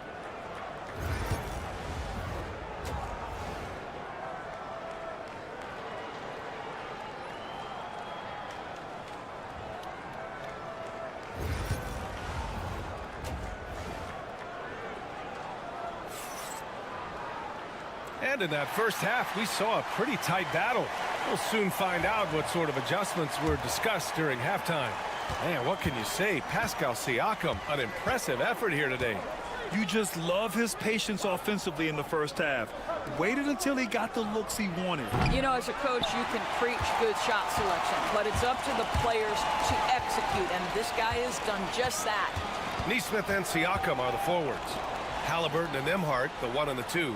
And it's Turner in at the 5, roaming the paint. That's the group for Rick Carlisle, getting going here in the second half. Celtics trail by 3.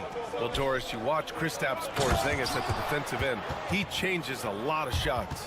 There is no doubt, B.A. It's 7'2". It isn't just simply about sending shots back. It's about changing the trajectory. But I think, as importantly, guys don't want to go in the lane because of his presence.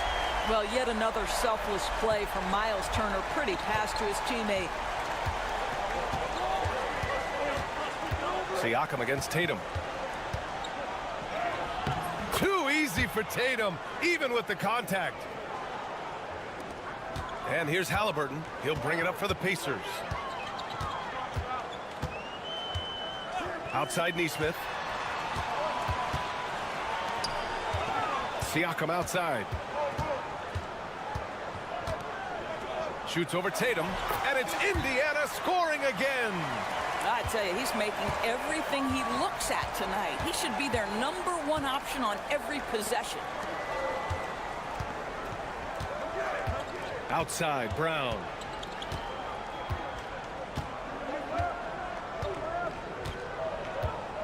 Clock at 6 from behind the arc. And the three-pointer goes. Brown's got 8. That three-point shooting sets up every aspect of Jaylen Brown's game. What a pretty shot. Benedict Mathurin, he's checked in for Nesmith. Pritchard's checked in for Boston. Nembhard outside. Siakam for 3. He's got it going on. Now 7 for 10. All right, Doris, you think this heliocentric style of play can lead to championship success? Brian, this is such a big-time question, and I think a difficult one to answer. By heliocentric, we mean that the best player on your team is making up a greater percentage of the usage, meaning the ball is in their hands more. What that has led to are some of the most efficient offenses in the history of the game. But does it lead to championships? That is the answer to the question we all seek. Now here's Nembhard. They lead by 1. From deep. Boston pulls it in. And keeping us updated from the sideline, Allie LaForce. Brian Miles. Oh, Kristaps, the finish. Oh, go get it, big fella. Porzingis with the skyscraper. Siakam outside. Turner, a screen on Tatum. Siakam for 3. And he gets it to go. He's 8 of 11 now. And this is how he shines. He's a big part of their floor spacing. And right now, Greg, he is doing a great job delivering for this team. Productive and efficient. Now here's Holiday. He's scoreless. Porzingis with a screen on Halliburton. Took the opportunity when he saw it. And the Celtics lead by 1. Trading the lead back and forth, neither side is willing to back down. And right now you love the chess match, right? The ability of each side to adjust to what the other is doing. Brown with the steal. There's a 4-second difference between the shot and game clock. Here's Pritchard. And Turner with the block. You're talking 6'11" and big-time length. Send it back, Mr. Turner. Brown against Halliburton.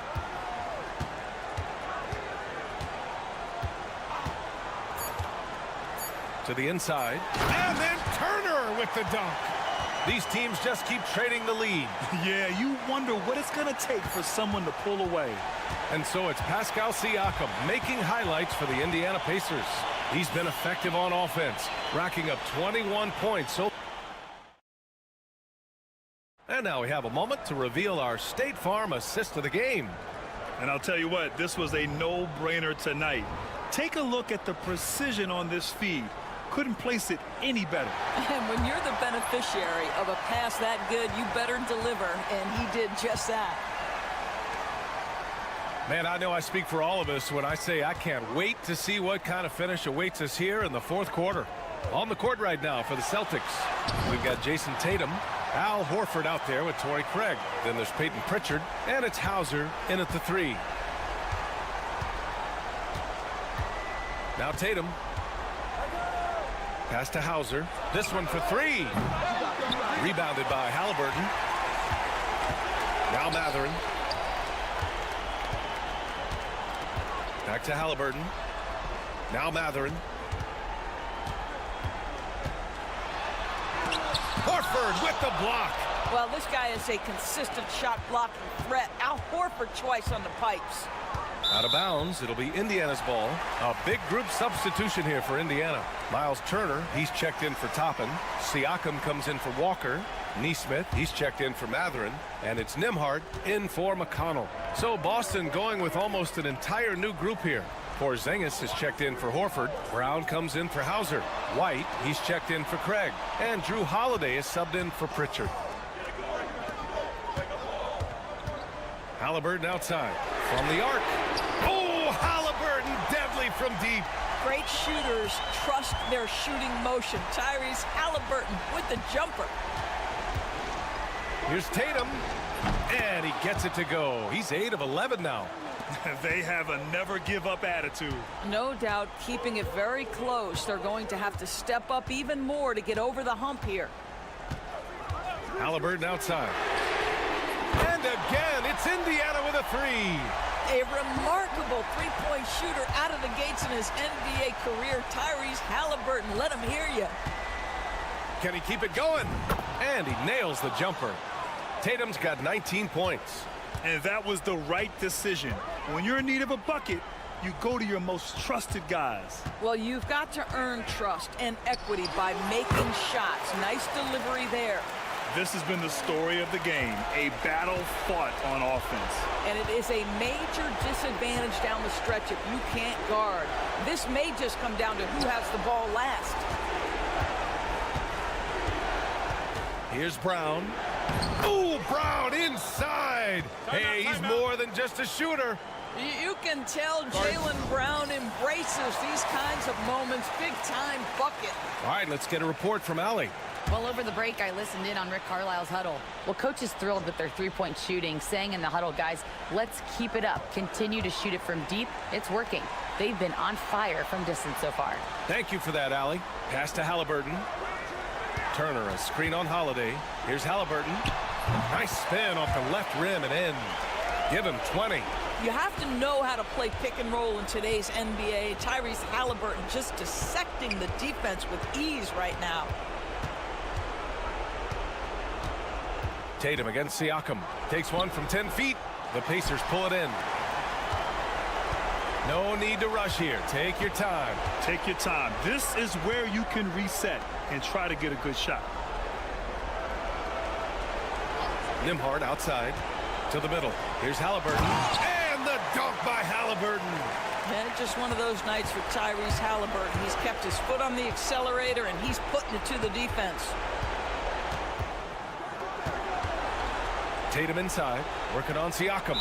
And he was camped in the lane there. He gets a 3-second call. He pushed a little too hard there trying to close the gap. And yes, he paid the price. That's a big miscue, and you hate to see that happen at this point in the game. And what a phenomenal replay of that impressive rejection. Yeah, just some terrific effort there. And you know the whole team will get an energy boost off a block like that one. Here's Halliburton. Basket counts. And it's an 11-point Indiana lead. got to give them respect. They're doing everything they can to close this out. Well, just terrific teamwork. Each guy doing his part. You love what you're seeing from them tonight. Here's Tatum. Again, the miss by Boston.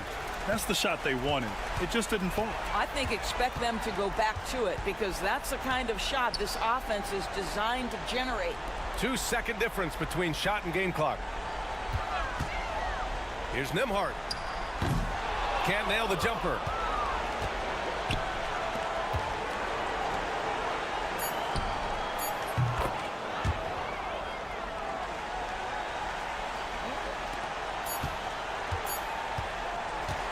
And so it's Indiana winning this one.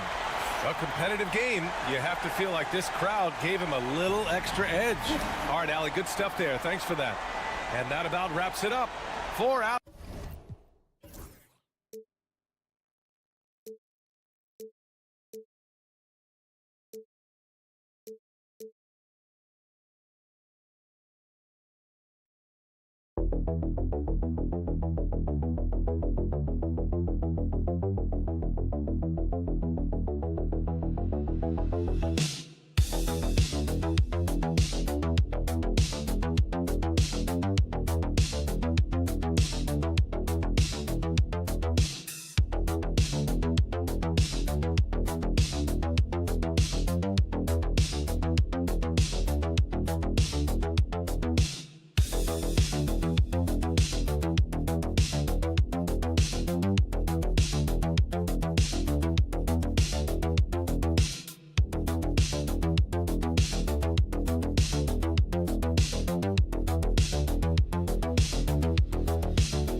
Yeah, each of these teams are anchored by their big men. I think it's going to be physical and highly intensified.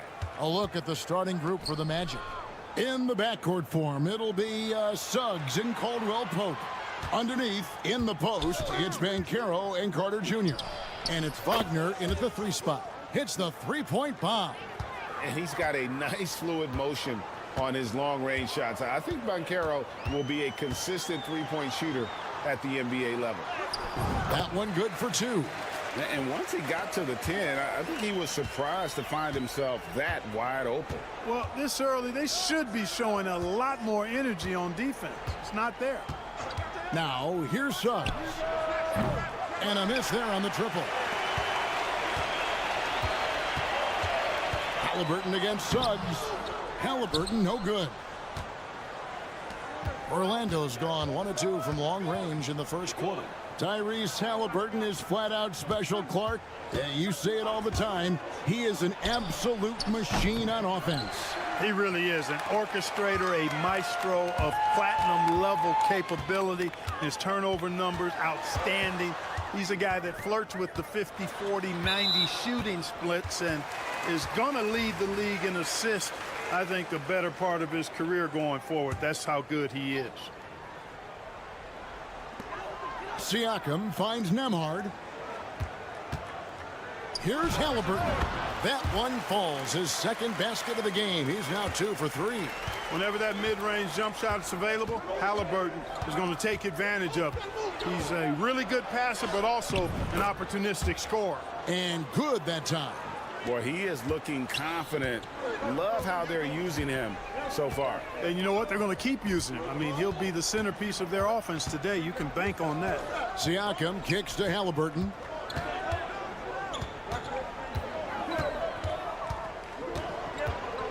Just 5 on the clock. It drops for his 3rd basket. He's missed only 1 shot. He's somebody that's really comfortable carrying the offensive load. A minute 50 left in the first quarter. Carter sets the pick for Suggs. Pass to Carter.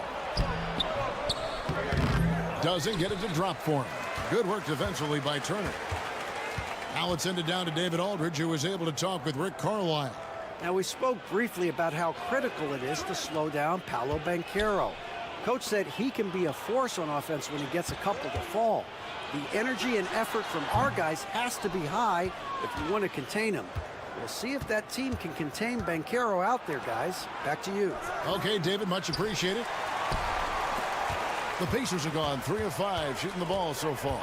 Clark, these Indiana Pacers play at one of the quickest paces of any team in the NBA. Yeah, I love the fact that it's quite fitting considering the nickname, Indiana Pacers. And they do set the pace. They love to push that rock, and they do it relentlessly. Catching you before your defense can get set. It's a beautiful way to play. Tell you what, though, you got to be in great shape to make it work. And so it's Rick Carlisle here calling timeout. This will give him a chance to discuss some potential alterations. So an entirely new group in now for Indiana. Obi Toppin's checked in for Miles Turner. Benedict Mathurin comes in for Nesmith. Shepard's checked in for Andrew Nembhard. And it's T.J. McConnell in for Halliburton. Now, here's Siakam. Back to McConnell.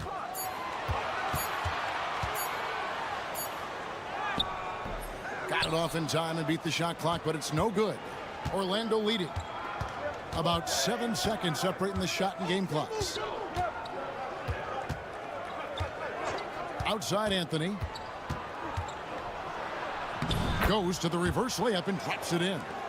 The closer the better for Anthony, as is the case for most guys. He just wants to drop that one in. With the step back. And it's sent back by Isaac. Anthony right side. And that one, good. Anthony's got his second basket. Gets the defender to sell out on the pump fake, then flips it in. And we've reached the end of the first quarter.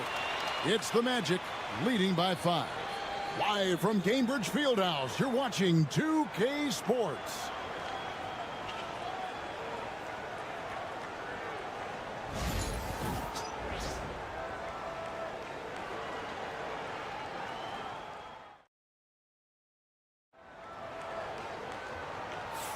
And if you're just joining us, we've played through one quarter in this one. And before we move on, what do you guys think about what we've seen so far from the Magic? Well, in that first quarter, they were intent on just pounding the ball down low. Yeah, and it's worked. They've got a clear edge and points in the paint. Now we'll see if they go with a more balanced attack or just keep on pounding it inside. Toppin is out there with Walker. And it's T.J. McConnell. Then there's Benedict Mathurin. And it's Halliburton in at the 2. So that's the group out there for Indiana. And just a step ahead of the D in that possession there, making the pass. Nice assist. Banchero with the screen. A nice shot by Black. Black's got the lead up to 5 now for the Magic. And an eye for an eye. Both teams working to stretch the floor. Nothing like answering back. One team gets 3, you fire 3 of your own. Boom. Mathurin, good. And using that body to his advantage, Mathurin will learn to control his strength as he grows in the league. Now here's Anthony. Inside, Itadze. That one falls coming off Anthony's feet. Yeah, and there it is again. On a lot of their possessions this first half, they've established great inside position. And Walker kicks to Halliburton. Clark, how much weight do players put on individual awards or something like an all-star nod? You know, I think players always have a level of respect for each other, but awards help validate your level of respect. How you win, how you perform, consistency, and awards are typically well-earned and well-deserved. As a matter of fact, in most cases, they are well-earned and deserved, and players acknowledge that and respect that. And here in the second, 2 minutes gone by. Halliburton kicks to Toppin. Indiana moving it around. Fires from the wing. And it's in after a nice bounce off the right side. Halliburton's got 8 points. Remarkable judgment in the pick and roll. Halliburton reads these situations extraordinarily well. Here's Anthony. Whistle blows. Basket is good. So a chance here for a three-point play. How about that wonderful floater he has, showing off an exquisite touch. And a moment now to look at the scoring approach in terms of where the points are coming from here for the Magic. I like how they've worked the ball inside, getting looks closer in there, and that really helps your offense. You know, something else they've done really, really well, and I know the analytics don't support it, but they've made the most out of their mid-range jumper opportunities. The free throw off from Anthony. And Greg, the way Orlando ended last season, that's really fueled their fire for this year. Yeah, I mean, a tough loss to Cleveland in Game 7 of the opening round, but it's hard to win in this league without first incurring some battle scars. Here's Wagner after Indiana gets the three. And finished off by Banchero. And what a strong finish from Banchero. His guys love when he throws it down. And Rick Carlisle decides to call timeout. Wants to talk some things over. Might be seeing some things to adjust. Benedict Mathurin, he's checked in for Halliburton. The Magic also changing it up. Mo Wagner's checked in for Banchero. And it's Kentavious Caldwell-Pope in for Anthony. A minute 20 left in the first half. Outside Mathurin. Pass to Turner. Here's Nesmith. A miss that time would have put him up. hard to figure out how he doesn't knock that one down. No defender in sight. Caldwell Pope feeling it out a bit. Wagner outside. And he's good on the 3-ball. Wagner's got himself on the board with 3 there. Wagner always a threat from downtown, and I love the efficiency and solid mechanics of his shooting stroke. And a wide open look for Siakam. And they wasted no time getting those 3 points back. A total defensive collapse. I mean, no reason to allow him that kind of space from behind the arc. And almost 4 minutes gone here in the second quarter of play. Here's Caldwell Pope, and Orlando again with the bucket. You got to give respect to Caldwell Pope's mid-range jump shot. He's got the green light to take this shot, and that green light is always on. Wagner against Siakam. Turner with a screen on Wagner. Siakam's shot is off. And that'll do it for the first half. A competitive game so far. Magic lead by 4. And a chance now to send it over to David Aldridge, standing by courtside. Thanks so much, David, and we'll step away briefly, but get you right back out here for the start of the third quarter after this break.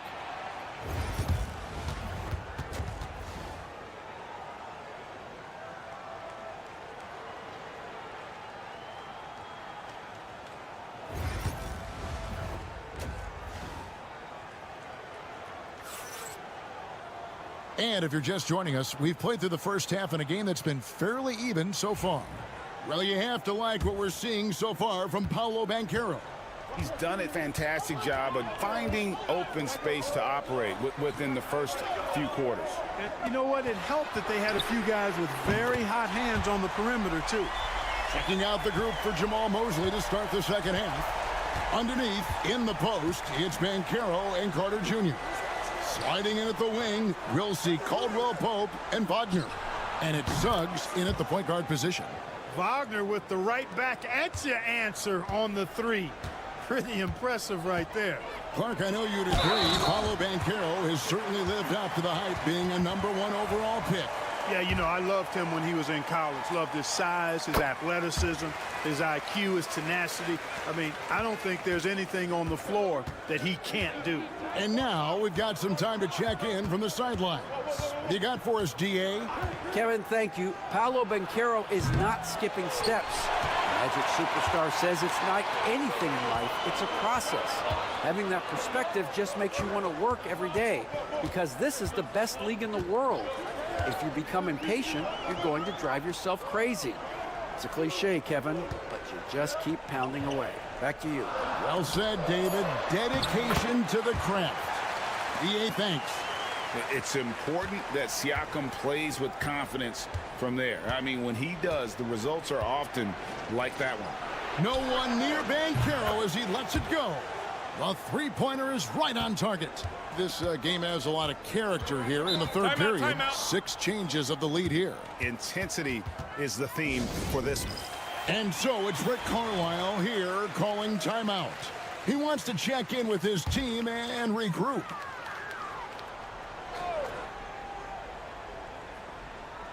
Third quarter of basketball. We're about a minute and a half in. Pass to Nesmith. Here's Halliburton. Again, Indiana. Really smooth looking jumper there by Halliburton, making the most of that opportunity to score the ball. Wagner outside.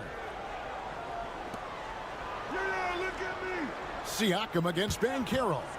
There's the 3.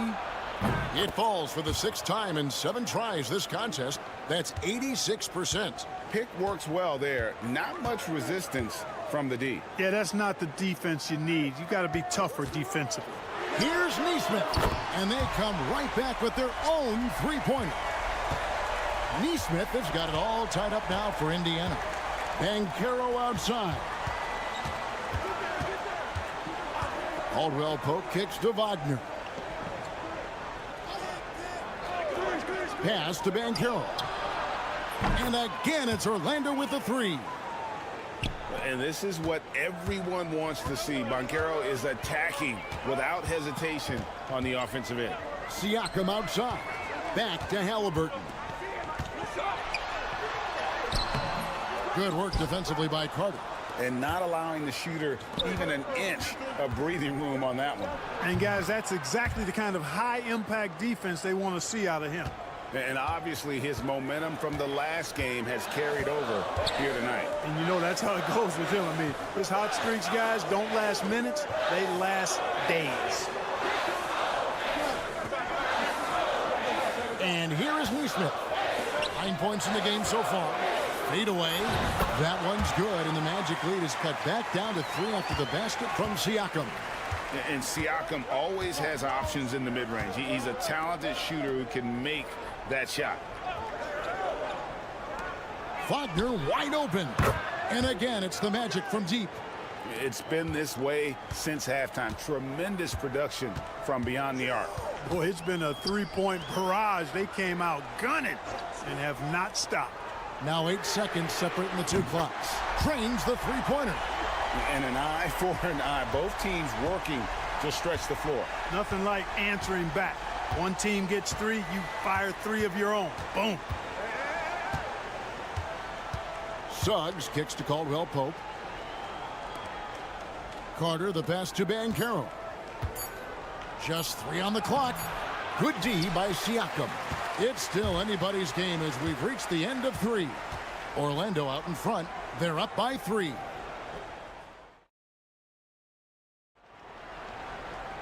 And I know I speak for all of us when I say I can't wait to see what kind of finish awaits us here in the 4th quarter. Magic leading by 3. Walker out there with Benedict Mathurin. Then there's Tyrese Halliburton. And it's T.J. McConnell. And it's Toppin in at the center position. So that's the group out there for Indiana. Here's Banchero. Good for the basket, number 9. He's only missed 2 shots from the floor all night. Oh, the defense puts contact on Banchero inside, but he just bullies right through it. McConnell passes to Halliburton. That's good, and it's McConnell with the assist. Defensively, you can't back off him that much. You don't want to give up easy threes at this stage of the game. Here's Black. Outside Anthony. And 2 free throws coming up, unable to get that one to go with all the contact. And Clark Cole Anthony is some kind of scorer when he gets hot. Yeah, he's really special when he gets it going. He can beat you by himself. That's how good he is. He's a little mercurial, up and down, volatile a bit. But I tell you what, I like what he gives you when he's playing at his best. So an entirely new group in now for Indiana. Turner's checked in for Toppin. Pascal Siakam comes in for Walker. Neesmith, he's checked in for Benedict Mathurin. And Andrew Nembhard's subbed in for T.J. McConnell. Caldwell Pope, he's checked in for Anthony. It's time now to hear from our Hall of Fame reporter, David Aldridge. What's the latest, David? Hey, Kevin, I heard Rick Carlisle during that last break talking with the team. Now, he reminded his team, keep looking for the deep ball. If the 3 is there, take it. You've done a good job getting those looks, so keep taking them. Back to you guys. Thank you, David. The shot by Turner, no good. They came close there to tying it up. Yeah, you know, and after the way they fought back into it here in the 4th, that would have been a big bucket for him. Banchero finds Wagner. Now the Pacers moving it up. Here's Siakam. And Siakam throws it down. And those are 2 loud points. Siakam flushes it without much effort. Banchero outside.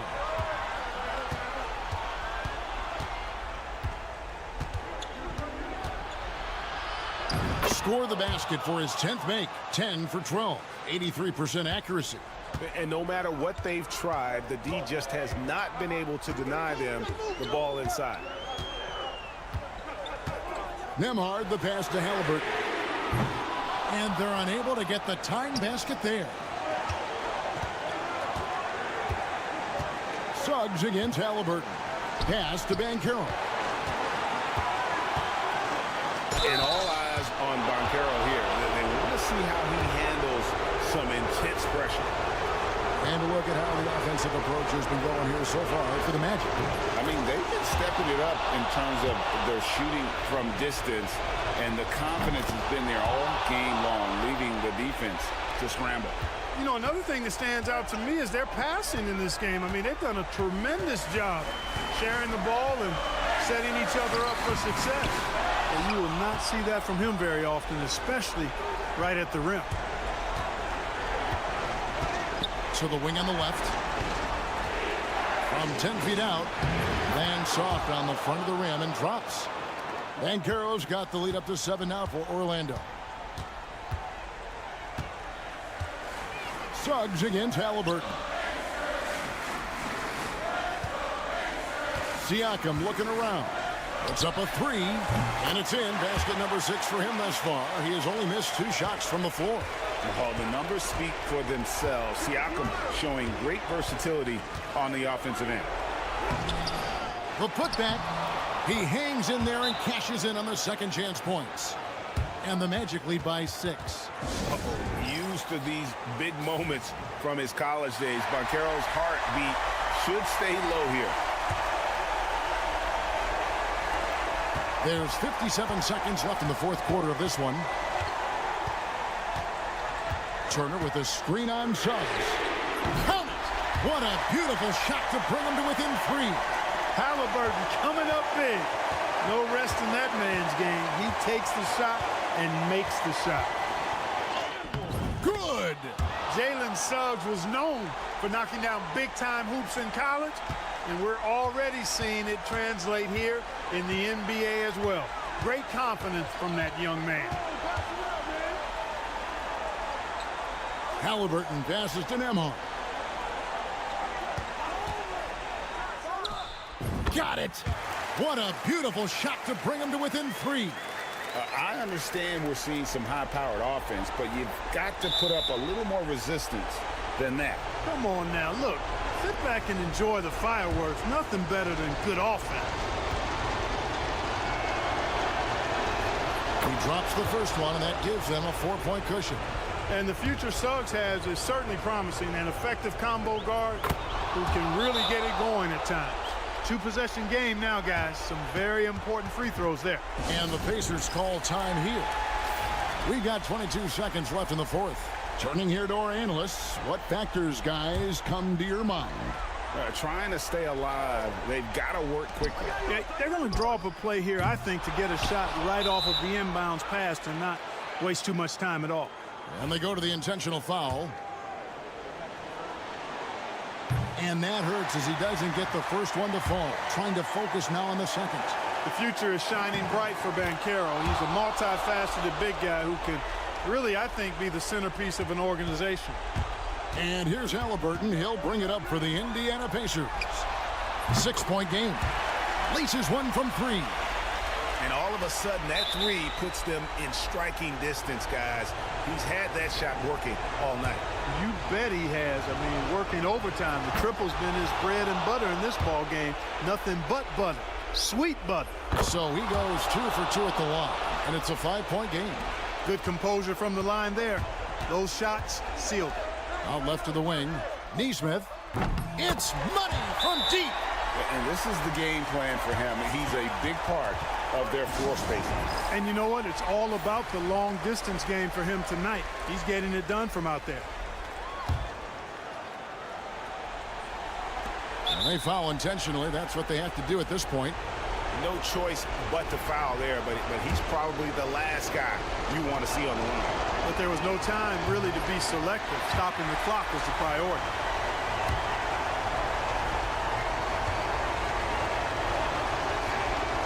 He's able to hit the second one, and that makes it a 3-point lead. And it's all about the 3 right here. No doubt. I mean, the next shot has to be a 3. And so the big win by Orlando in a tight game. This win, such a tremendous emotional boost for him. Really an accomplishment.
has. I mean, there's always the risk of guys getting hurt throughout the season. So the teams know the value of having a very deep rotation, and they make the most of their bench, which is smart. A look at the 76ers starting group.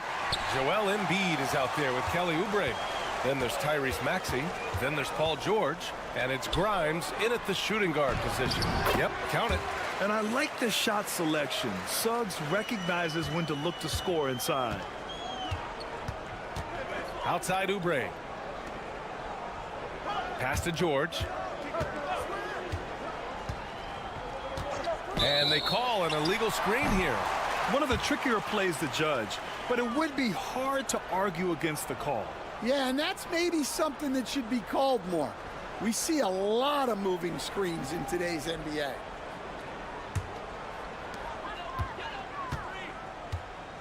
Maxey against Suggs. And Carroll with it. Fires from deep. Gets the three to fall. His ability to shoot off the catch is a big plus. Banchero has quick reactions, a really versatile scorer.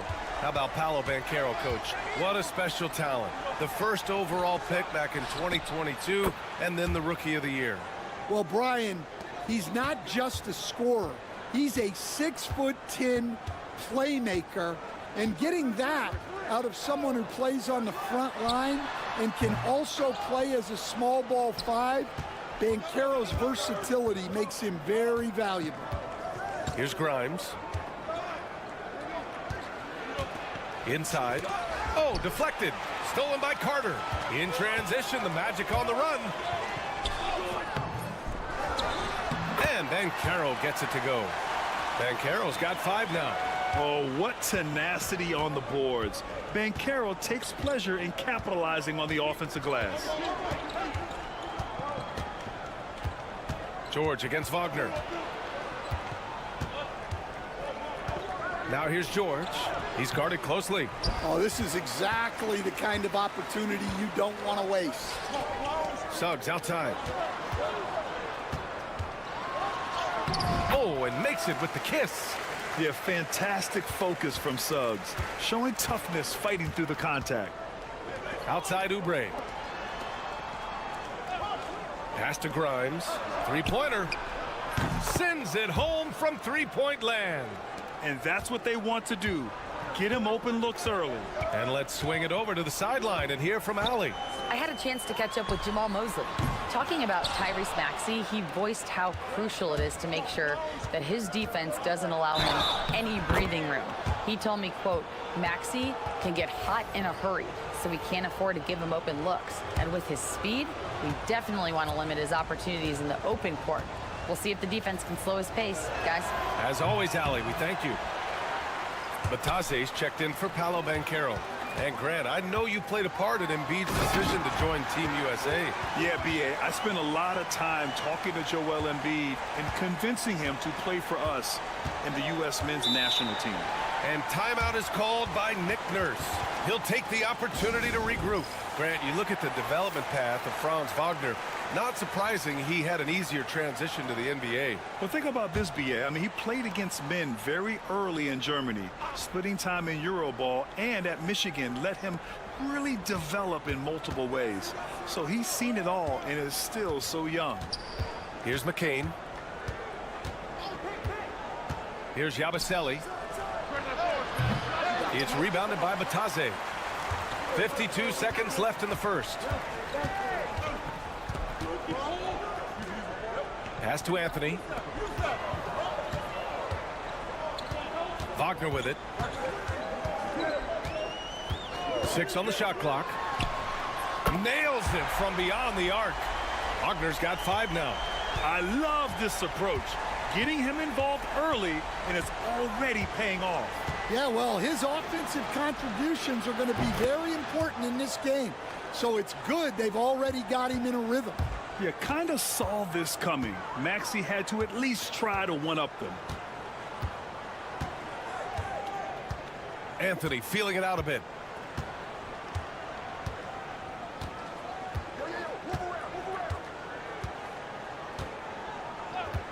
Jacks up a 3. Unable to get that one.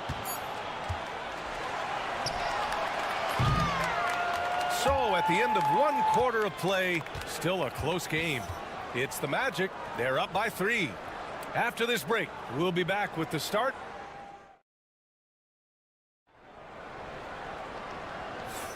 And this has been a fairly close game through the first quarter. We'll see what happens here in the second. And let's get your take, guys, on the scoring breakdown for Orlando. Well, the way they've been attacking inside is phenomenal. Consistently getting high percentage looks, and that's what great offenses are all about. And following off of what you said, they've really done a good job distributing the ball, passing up good shots for great ones. So on the floor for Philadelphia to kick off the second quarter, they've got Joel Embiid. Butler out there with Edwards. And it's Yabusele in at the 4. And there it is for him. Oh, nice play by Embiid. Not just holding it, moving the ball. Orlando leading by 4. Here's Black. Pass to Bataze. Down low. Here's Banchero. Bumped and finishes. Great stuff from Banchero. Well, he can beat you in a lot of ways. Very challenging to defend. Butler passes to Embiid. And he was fouled while in the act of shooting, so he'll take 2 free throws. And this is a star-driven league, but talk about the importance of role players, Grant. Oh, B.A., a lot of times they're the ones who carry the day. You know what you'll get from your stars, but when the X factor ignites, that can make the difference. Gordon, he's checked in for Edwards. Here's Banchero. Ooh, Banchero getting it done and tight. Oh, too big, too strong. It'll take more than that to stop Banchero. And it's Butler with the ball for Philadelphia. They trail by 7. A minute and a half gone in the second quarter. To the paint. Here's Embiid. Strong finish by Embiid. And there's the process at work. Embiid rolls off the pick and right into scoring position. Pass to De Silva. Takes the 3. Nice start for him. Sinking his first shot. Easy look when the defender isn't fighting over the screen. Yeah, it's certainly worth it to disrupt the offense. Coaches notice that extra effort. Embiid passes to Gordon. Now here's Butler. And right away, they match it with a 3-pointer of their own. Butler's got 5 points. Exchanging buckets from downtown. That's been a staple of tonight's game. Yeah, sometimes you get in a shootout like this, but you just hope that you can get a stop first. Pass to Harris. Here's Black. Fires the 3. And again, it's Orlando with a 3. His three-point shot looks so pure. The defense allowing him to get comfortable out there. A line change here for Orlando. There's a minute 26 left in the first half. Despite Joel Embiid missing more than half of their games, Grant, the Sixers still won 47 games last season. Yeah, B.A., and lots of credit goes to Tyrese Maxey, averaging over 26 points a game. Philadelphia also had some good depth, and that really helped. Wagner outside. Lets it go from deep. It's hauled in by Oubre. Well, this was his shot to miss, honestly. Poor coverage, good setup. He just couldn't knock it down. Caldwell Pope against George. Nice move. Here's Maxey. And the jumper from the wing offline. That's a shot he'd like back. He's usually going to make those. Here's Suggs. And again, it's Orlando converting. That's been the story of their offense so far, getting a number of looks from point-blank range. Oubre finds Maxey.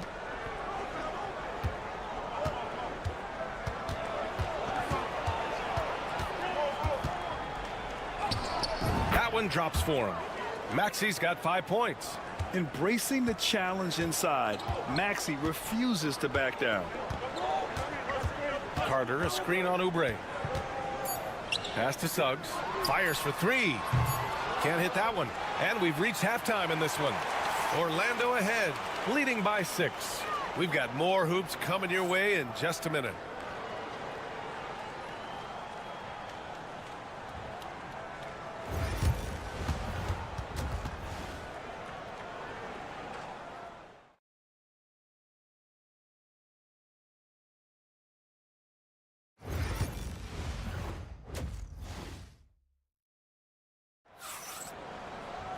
Second half of basketball is upon us, and we may be in for an exciting finish based on how close of a game we've seen so far. Paolo Banchero with a strong contribution so far in this one. The numbers say it all. He spent the first half playing efficient ball. Yeah, it's not like he's getting everything at the rim. He's playing smart and just taking what the defense gives him. Wagner and Banchero, the talented forward pair. The backcourt is Suggs and Caldwell-Pope, and it's Carter in at the 5. That's who's out there for Orlando. Coach, you look at someone like Jalen Suggs. Man, has he improved his shot. Yeah, Brian, I think you've always loved the effort that he brings at the defensive end of the floor, but now he's a much more efficient shooter, much more decisive, and really understands his role. And Oubre gets it to go. Simple. The closer you are to the hoop, the better your chance to score. Banchero outside. Wagner for 3. Drops in the 3. Give him 8 points now. And just executing at a high level. I mean, taking what the defense allows and putting in the work. Yeah, come on. They're just having their way out there and continuing to press the advantage. And from the sideline, let's catch up with Allie. Brian, the Sixers' 2 stars make a great pairing. Maxey said of Embiid, since I was a rookie, he's had the ultimate faith and believed in me. And Embiid said of Maxey, he's something else. Always smiling with the same energy. Good games, bad games, always the same. People like that set the tone for everybody else. Brian? That's a good call, Allie. Thank you. And with today's switching defensive style, versatile wing players are tremendously in demand, Coach. Yeah, well, position now, Brian, comes down to who can you guard. And guys that can guard 3, 4, 5 different positions, those 6'7", 6'8" guys are often able to do that, and they are extremely valuable. Suggs surveys the D. Pass to Carter. Kicks it out to Wagner. And another miss by Orlando. 76ers trail by 9. 2 minutes into the second half of play now. And here's Embiid. Oh, a grown man move from Embiid. Yeah, getting aggressive in the paint. Look at Joel putting his size to work. Suggs, the pass to Carter.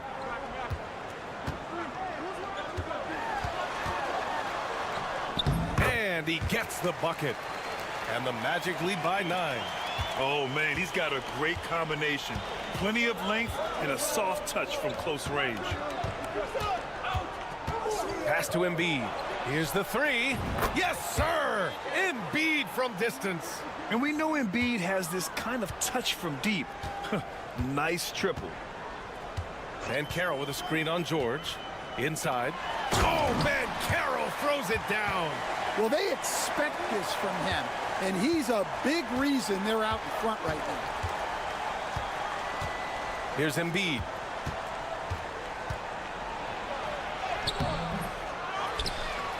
Oh, Embiid with the flush. Yeah, good things happen when Embiid has the ball in his hands. I mean, this guy can do it all. Banchero outside. Sinks the tray. Banchero's got 8 points in the quarter. And he was dominant in their last outing. And the same thing here tonight. He is in a terrific groove right now. Yeah, for sure. He is just oozing confidence. Thinks every shot is going in. They should just keep running sets for him. And he lobs it up top. Out of bounds. It'll be Philadelphia's ball. That's a careless pass and a wasted possession. That's just unnecessary. Orlando making a switch here. Black's checked in. Now 5 seconds separating the shot clock and the game clock. Outside Oubre. Outside Maxey. Shot from the wing. And he buries that one. Back rim and in. Maxey's got 7 points. And just so good at playing at high speed. Maxey gets the ball and takes the fast shot. From 7 feet away. And Banchero with a nice bucket inside. Well, he's getting all he can offensively and making the most of it. Paolo Banchero getting it done for Orlando. He put together 10 points in the quarter. Back after this.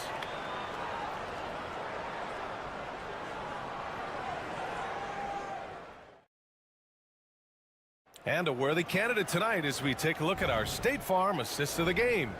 You know, I'm kind of stoked that this was a choice because I love this pass. A remarkable find. He put his court vision on full display. Yeah, he puts that pass right on the money and made things look easy for his teammate. The fourth quarter has arrived. So good to have you with us. On the court for Philadelphia to start the fourth. We've got Edwards, Butler out there with Joel Embiid. And it's Yabusele in at the 4 slot. And Anthony slams it in. And he just driving the stake in him there. He's a guy just never lets up. Yeah, they're not pulling any punches here. Even the guards are attacking the basket. McCain lays it up and banks it in. McCain's got 4 points this quarter. See, now that layup isn't possible without the help of the pick. Here's Banchero. And slammed it home. And a foul. A chance at another point at the line. That's on Joel Embiid. Yeah, that play shows Banchero's strength and his determination. And so it's Maxey with it. He brings it up for the Philadelphia 76ers. It's a 10-point game. Pass to Oubre. Over to the left wing. Embiid can't hit. Those are precisely the looks this team is trying to create. Yeah, quality offense will serve you well in the long run.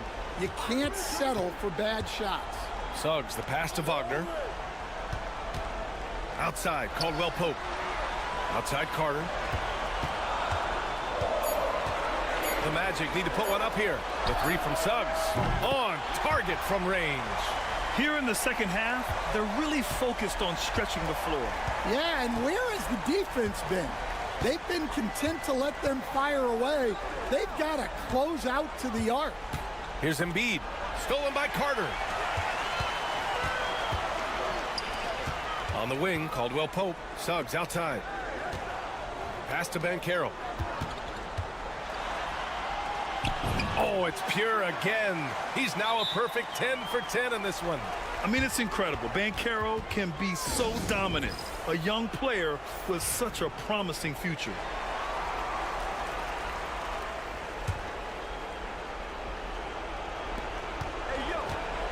Here's Grimes. Now here's Maxey to end the run. Knocks down the triple. Ooh, the range of Maxey is pretty impressive. He is consistent from beyond the arc. And here's Banchero. Shoots over Oubre. Banchero no good. 76ers trail by 12. Oh, and that one, no question, powered it down. He was gripping the rock on the weight of the slam. No way he was going to get stripped on that one. If you're just joining us, fourth quarter here. We're just over 2.5 minutes into it. Suggs finds Caldwell Pope. Oubre with a steal.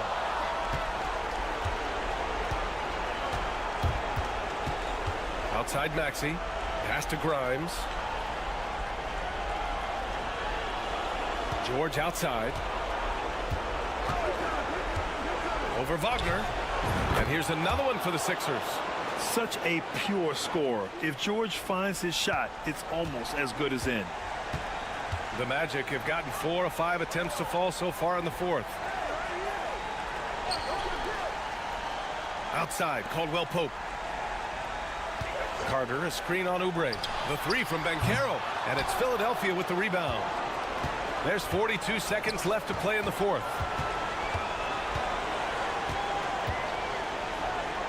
Oubre passes to Grimes. Pass to Embiid. The three. He connects. Oh, and that cuts the lead to just 5. These are the moments Embiid loves. Enjoys being the player for this team to take and make clutch shots.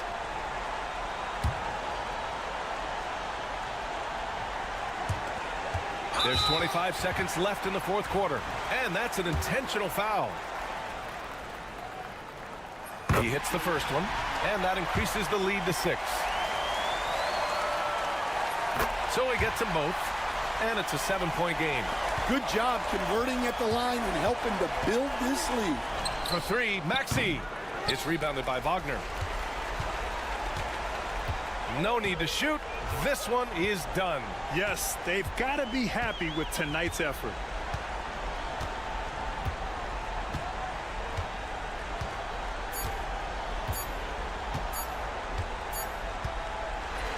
So the Magic win it. Boy, they didn't make it easy on their fans or themselves, but at the end of the day, every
How about teams like these who can really run their offense through their bigs? BA, over the years, one of the things I've heard from coaches quite often is how effective a three-tool big man can be. When you can drive it, pass it, shoot it, score it, do all the things they can, it changes the geometry of the floor. A look at Orlando's opening lineup. Wagner and Banchero, the talented forward pair. The backcourt is Suggs and Caldwell-Pope, and it's Carter in at center.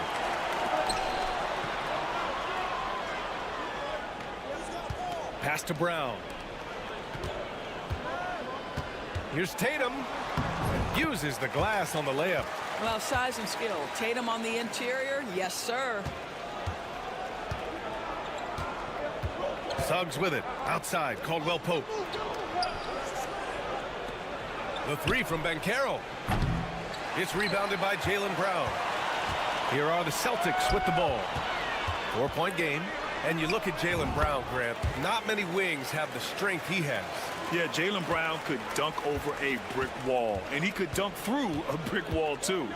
It's just so hard to move him off his path when he's on his way to the rim.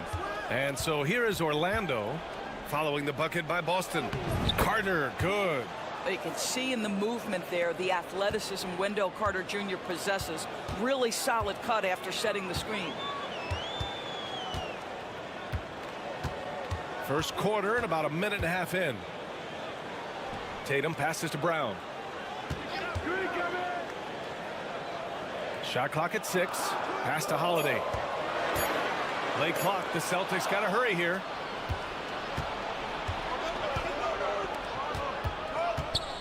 And Carroll with it. Picked up by Tatum. And Carroll no good. Boy, in that close, he's almost automatic. Boy, that's pretty good defense. Wow. Here's Holiday. The kick out to White. Three-pointer. Offensive rebound. Here's Porzingis. Oh, persistence pays off as they finally hit a shot. Well, you've got size and length, so Kristaps Porzingis, the extra possession. And let's send it over to Allie LaForce. I was able to talk to Joe Mazzulla for a minute. He said watching tape in preparation for this game, Wendell Carter just kept showing up. Whether it was on the boards, being in the right position defensively, or even stretching the floor at the offensive end. Carter makes a lot of plays that help his team. Brian? Good job there, Allie. Thanks. Porzingis misses. And it didn't fall, but still a great look. You know, it can be frustrating when you make the right play and fail to reap the rewards. You just have to stay with it here. Man, the defender really went after him. First trip to the free throw line for him in this one.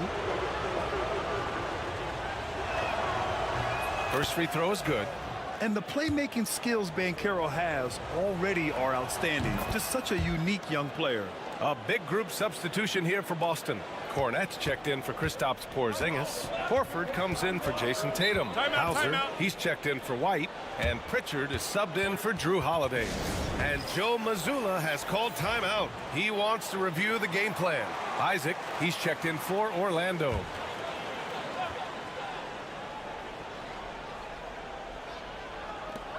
There's a minute 12 left in the first quarter of the game.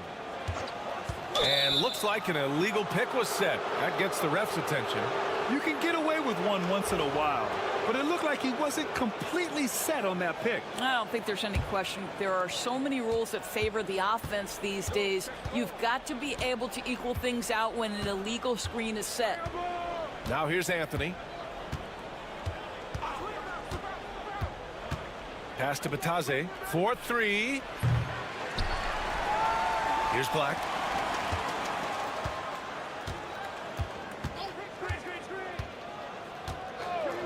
Just 5 to shoot. Here's Wagner. And it's flushed down. A nice jam. Boy, you love the energy and effort from Wagner to hit the glass, contribute whatever way you can. Brown scanning the floor. Here's Cornette. And it's good. Fought through contact. Hit the shot and will go to the line. Tatum, he's checked in for Brown. And the Magic making a change here as well. Banchero's checked in. And we're just over 3.5 minutes into this first quarter. Here's Black.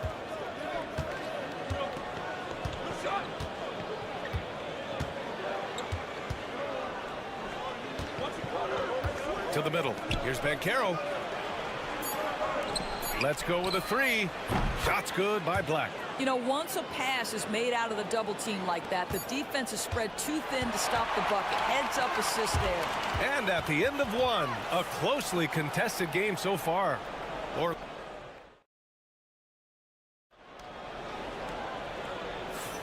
And it's been a pretty even game here after one quarter of play. And for Orlando, what jumps out to you guys stat-wise?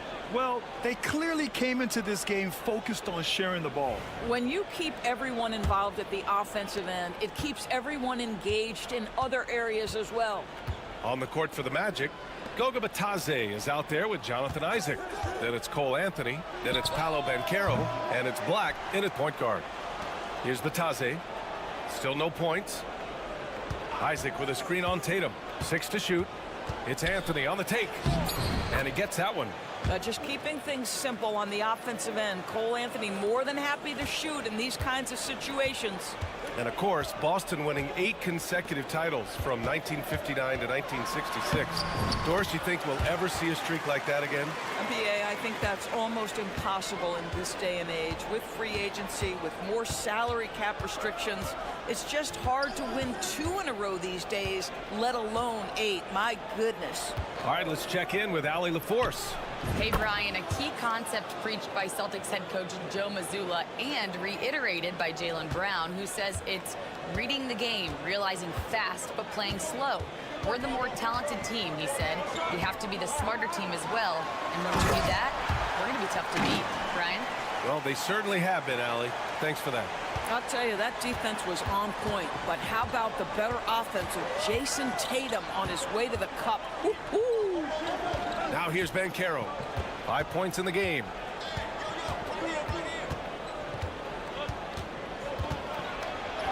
Banchero goes strong down low.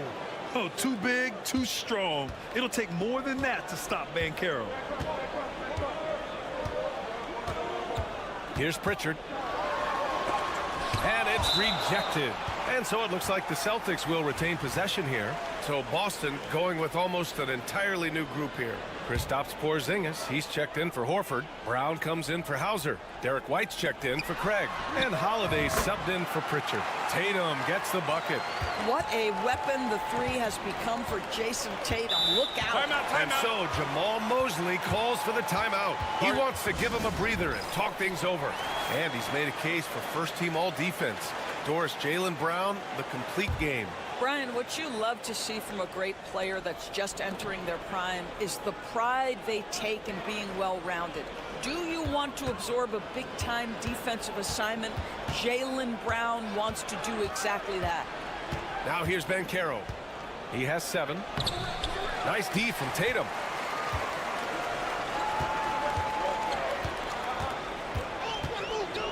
Outside White. It's Brown on the wing. And he misses the go-ahead basket. He is too good a shooter, guys, to be left open like that. The defense just dodged a bullet there. It's good. He can play big and tough. I mean, Banchero bangs his way in. White, the pass to Porzingis. Holiday from long range.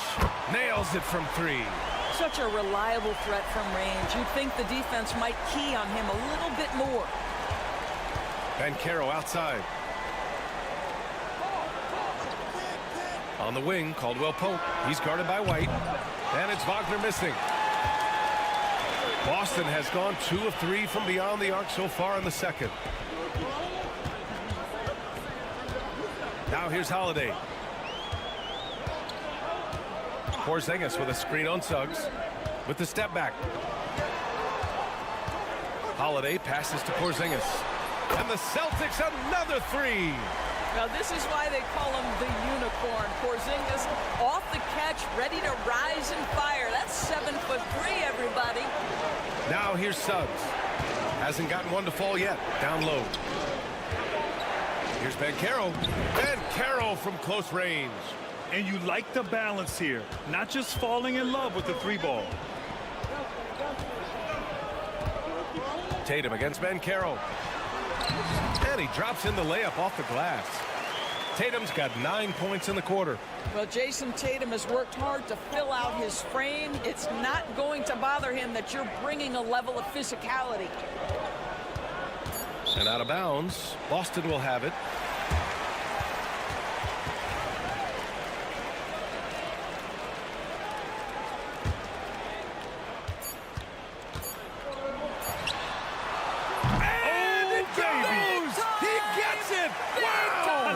See when those shots go in.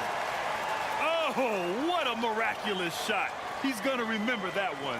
Listen, under duress of the end of the period, you just throw it up and hope. And so it's Boston closing out this quarter with a 7-point lead. What has them in front right now, by and large, they're taking great shots. We'll be back in a moment.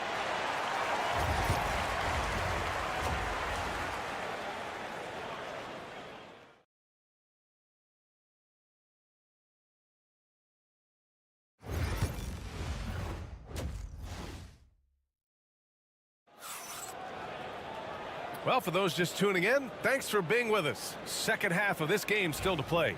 And you know, Jason Tatum, he's been really making it happen, guys. When he got good position and they got the ball to him, he was automatic. Well, you can see why they would continue to play through him. He was tough to stop, super assertive down low. Just great work. Tatum is the 4 with Porzingis at center. Holiday at the 1 with White at the 2.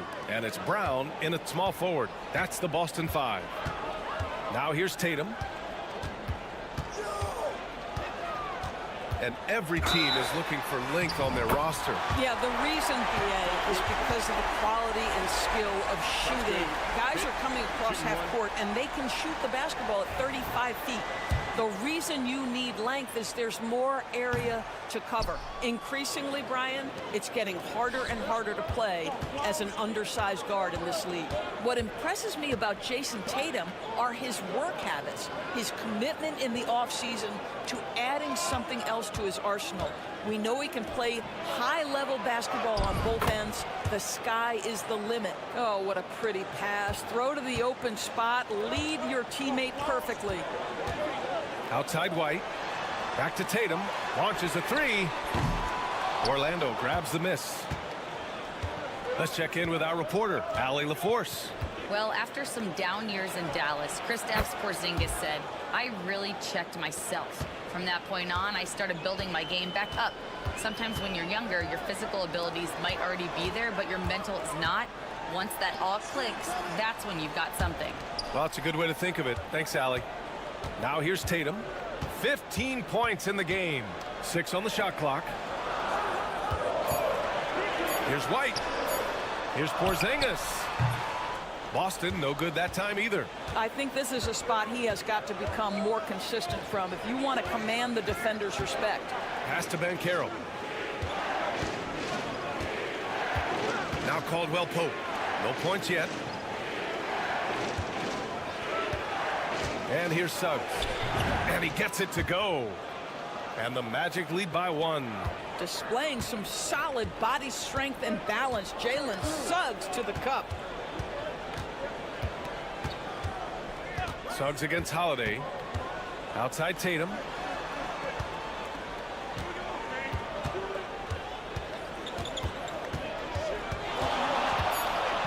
Unloads. And that time also a missed shot. Boy, a miss like that will drive any scorer crazy, especially with the defender giving a cushion. You know, Grant, in interviews, Jason Tatum often seems understated and soft-spoken, but that's just him, isn't it? That's true, B.A. Tatum has a quiet confidence about him. He doesn't feel the need to be loud or act out. He lets his work on the court do all the talking for him. Okay, do it, KP. Boy, what a display of toughness from Kristaps Porzingis. He's a rock down low. And some changes here for the Celtics. Al Horford's checked in for Kristaps Porzingis. Hauser comes in for Jason Tatum. And Pritchard is subbed in for White. Wagner outside.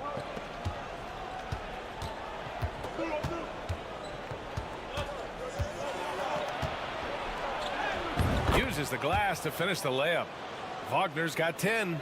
That's a big-time finish by Franz Wagner. Might be young, but he is undeterred.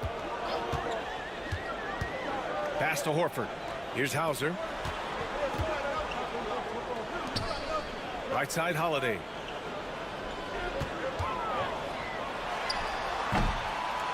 And good as it rattles through the hoop. 5 points in the game. Another lead change. Give these teams credit. They're really fighting it out. Neither team willing to give an inch, and neither able to seize the momentum. This has been a fascinating one to watch. And it's amazing. Neither team has been able to hold the lead for any length of time. Yeah, these guys are leaving it all on the floor tonight. 2 seconds separating the shot clock and the game clock. Brown with it.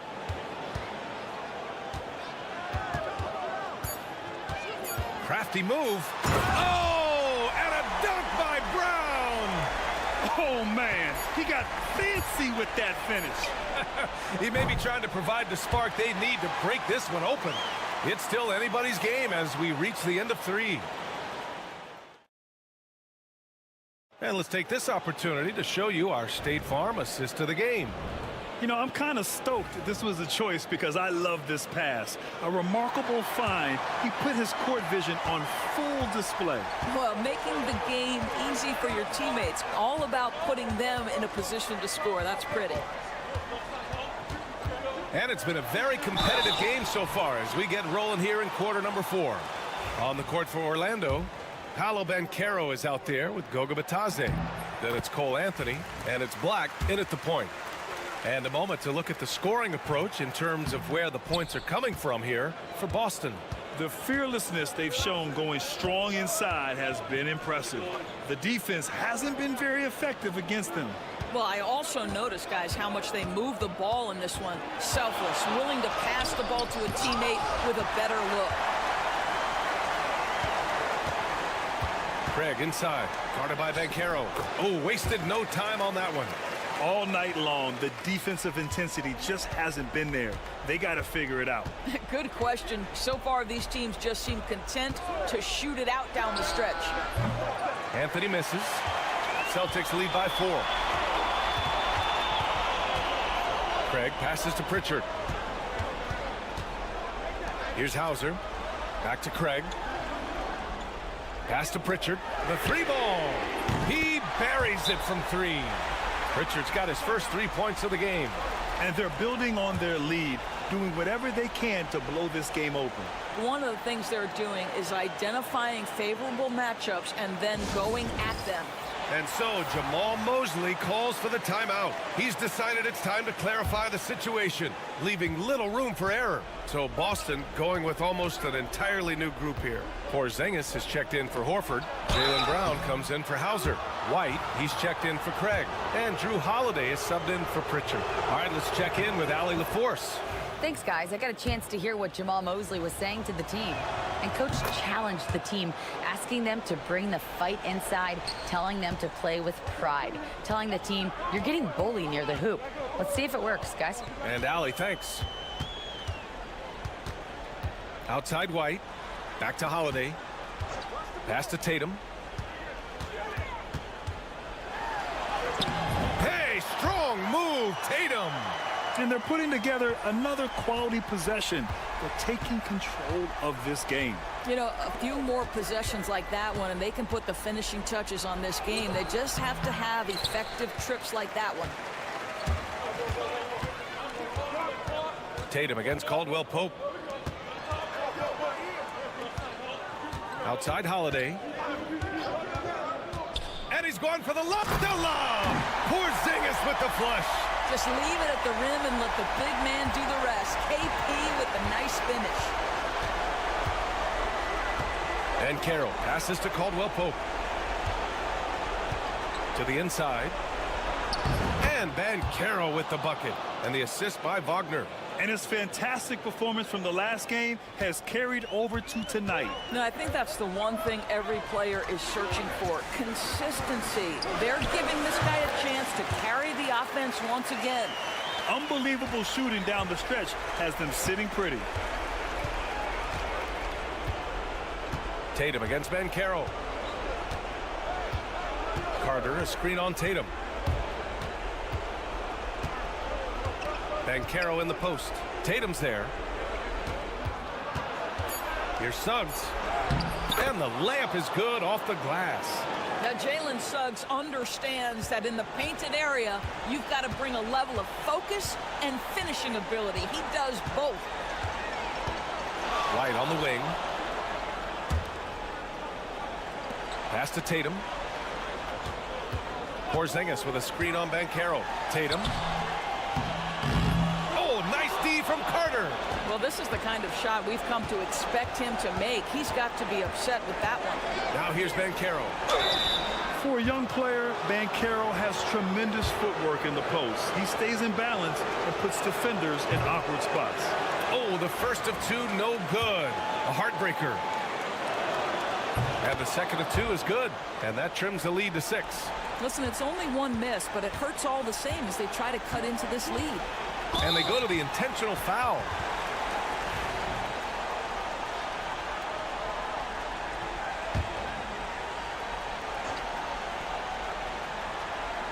Holiday doubled up, down low. Back to White for 3. He drops it from range. And the Celtics lead by 9. Yeah, on the catch-and-shoot game, Derek White very assertive, ready to react. Banchero outside. Carter, a screen on Tatum. Banchero passes to Carter. And the bucket counts. And he is on his way to the line. He'll try to make it a 3-point play.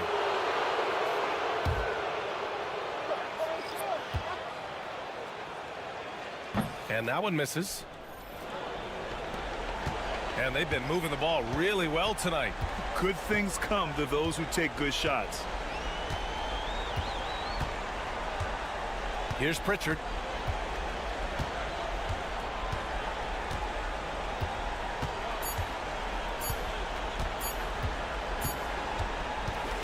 So we see the Celtics get the win here. Boy, a hard-fought game. They did a great job of holding on to the lead at the end. Allie, thank you as always. Well, folks, that's going to do it for now.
one. Brent, what will you keep your eye on in that matchup? Well, Kevin, you're pointing out the guard play, so this is when they have a chance to go one-on-one. Which of these tandems can stand out against the other? Tons of pick and roll, tons of creativity, and we'll see which of these guys can pair off tonight to win this contest. Look at the 76ers starting group. Embiid is out there with Kelly Oubre. Then there's Maxey. Then it's George. And it's Grimes in at the two-guard position. Now here's Johnson. Bangs home the trifecta. And he's not going to miss that sort of an opportunity from deep. Tries it from the top of the key. No good off the front iron. Atlanta with the ball. And the Hawks have been part of the play-in tournament 3 consecutive seasons. Yeah, since that run, Kevin, in the 2021 conference finals, it has been tough sledding for Atlanta. They've really been stuck and middling in that 7 to 10 range, which is forcing you to play some tough opponents in those early rounds. They have not overcome that. Philadelphia with the ball. Following the three-pointer by Trae Young. Clock at 6. Here's Maxey. And that one drops. And with how explosive Maxey is, he's not your average guard in the paint. First quarter of play with about a minute and a half gone. Daniels passes to Okongwu. Johnson with a screen on George. And it's Ricochet missing. He's not the guy that you want to give a wide open look from three-point range. They're lucky that that one doesn't cost them. Here's Daniels, and he jams it with authority. Changing ends quickly. He's rewarded with a high percentage look. Yeah, the defense trying to do their best to slow him down, but when he gets room like that, you got to look out. Now, here's George. Oubre, no one around him. He hits the back iron and sinks the shot. Can't lay off Oubre that far. He's good at taking advantage of that separation. Young for 3. That's his second shot and his second basket. He's 2 for 2. And I like to see this. They're calling his number early, and he's delivering. Well, he's going to just keep going now. That's early confidence for him. Now, here's Oubre. Embiid with a screen on Johnson. Oubre, good. And I like the back and forth here, showing confidence from range. It seems like they're going to find out who can make the deepest threes. Right now, it's a shootout. And let's head over to the sideline and catch up with David Aldridge. Kevin, thanks. At this point in his career, Paul George says he's in bully mode. He said, every night I'm on the floor, I'm there to dominate. Whether it's being more physical or going right at whoever I got to go at, you're going to feel me. I'm having that approach every time. I'm there to destroy you. Kevin? Wow. I love it, though, D.A. Got to admit it. Awful powerful. Thank you. Looking at who's out there now for the Hawks. Clint Capella, he's checked in for Okongwu. George Niang comes in for Ricochet. Mann's checked in for Daniels. And Karis LeVert subbed in for Young. Here's Mann after the Sixers pick up 2. 44 seconds left to play in the first. We're not going to see that very often. The defense in the vicinity, but still, he's not one to blow layups. Edwards can't hit. The Hawks leading on the wing. Johnson. Back to Mann. That's in there. Johnson with the assist. Just setting the tone with an aggressive move to the rack. And where's the help defensively? Yeah, APB sent out to try to find out where the defense is. Inexcusable. Now, here's Maxey. Shoots over LeVert. Top of the key jumper, no good. Well, mid-range is where he makes the money. So when the D's slow to get out on him, always surprising to see him miss from there. Trae Young, he's feeling it tonight and has been the driving force for the Atlanta Hawks.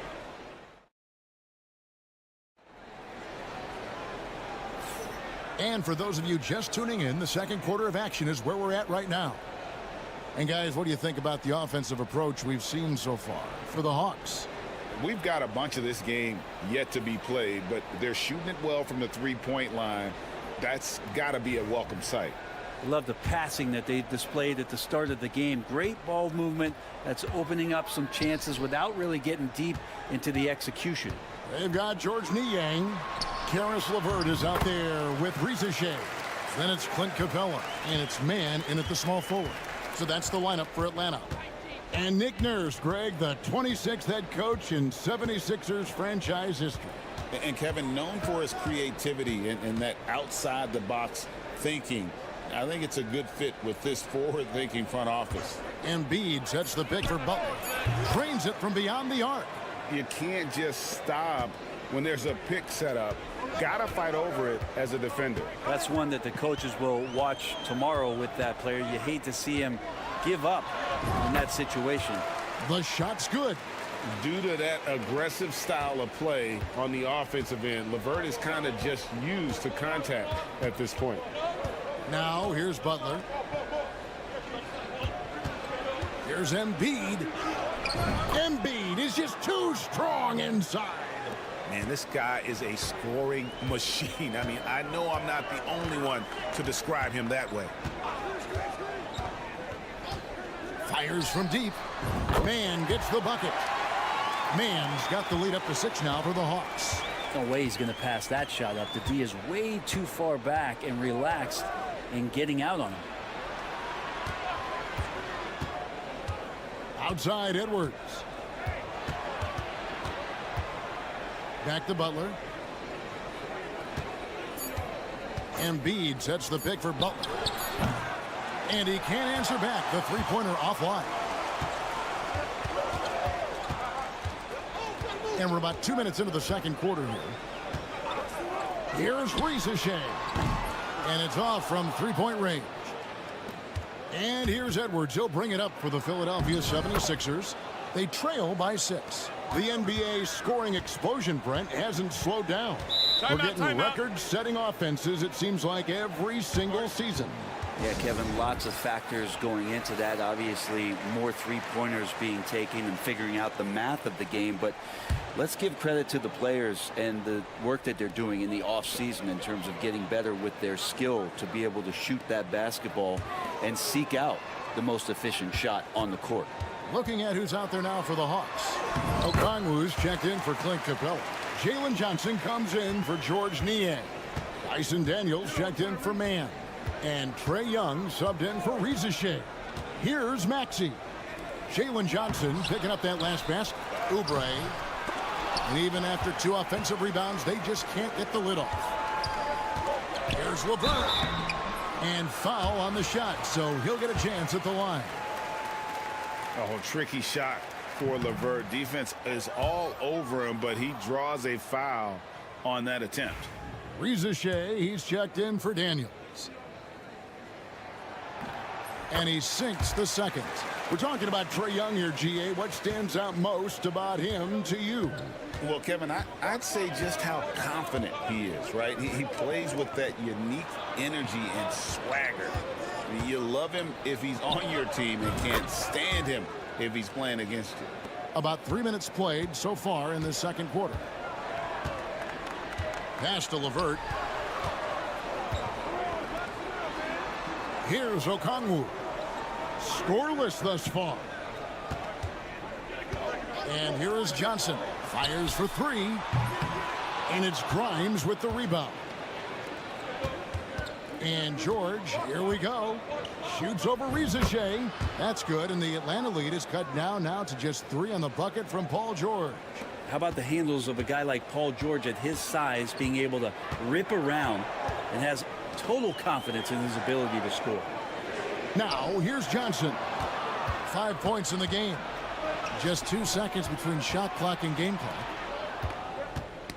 Ball's knocked loose. Young outside.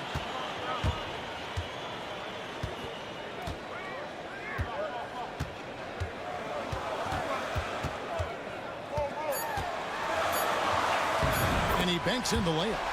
Young's got 10 points in the game. And they keep hammering away at him inside, forcing the ball into the paint. And a close game so far through the first 2 quarters as we reach halftime.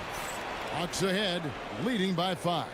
And we'll be back right after halftime for the start of the third quarter. We'll see you in a bit.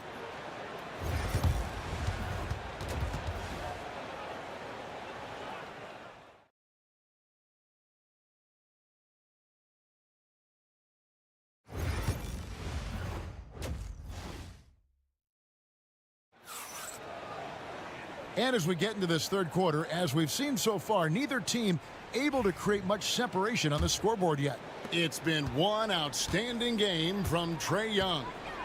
Well, we'll find out if they were able to find an answer for him over the break. He was scoring with ease in that first half. They're just way too easy out there, and I'm sure coach is going to make that a priority at halftime. And on the floor for Nick Nurse as we get into the second half. George is out there with Kelly Oubre. Then there's Embiid. Then there's Maxey. And it's Grimes in at the 2. PG playing behind the pick and roll, able to use his size. And a pretty good decision that time with the basketball. And what about the evolution of Tyrese Maxey? Greg, according to him, he's just getting started. Well, Kevin, I'd have to agree. I mean, he's got some big shoes to fill with James Harden leaving, but each year this guy has just gotten better. And not only has he matched Harden's production in Philadelphia, I think he's exceeded it. Now, here is Young. 12 points for him. Pass to Okongwu. Here's Daniels in Atlanta again with the bucket. About 1 minute played here in the second half. Oubre outside. This one for 3. Atlanta with the rebound.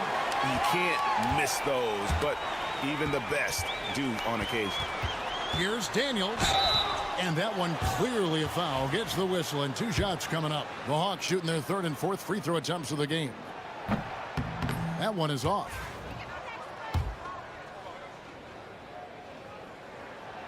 And he's good on the second. And we will have a timeout called by Nick Nurse.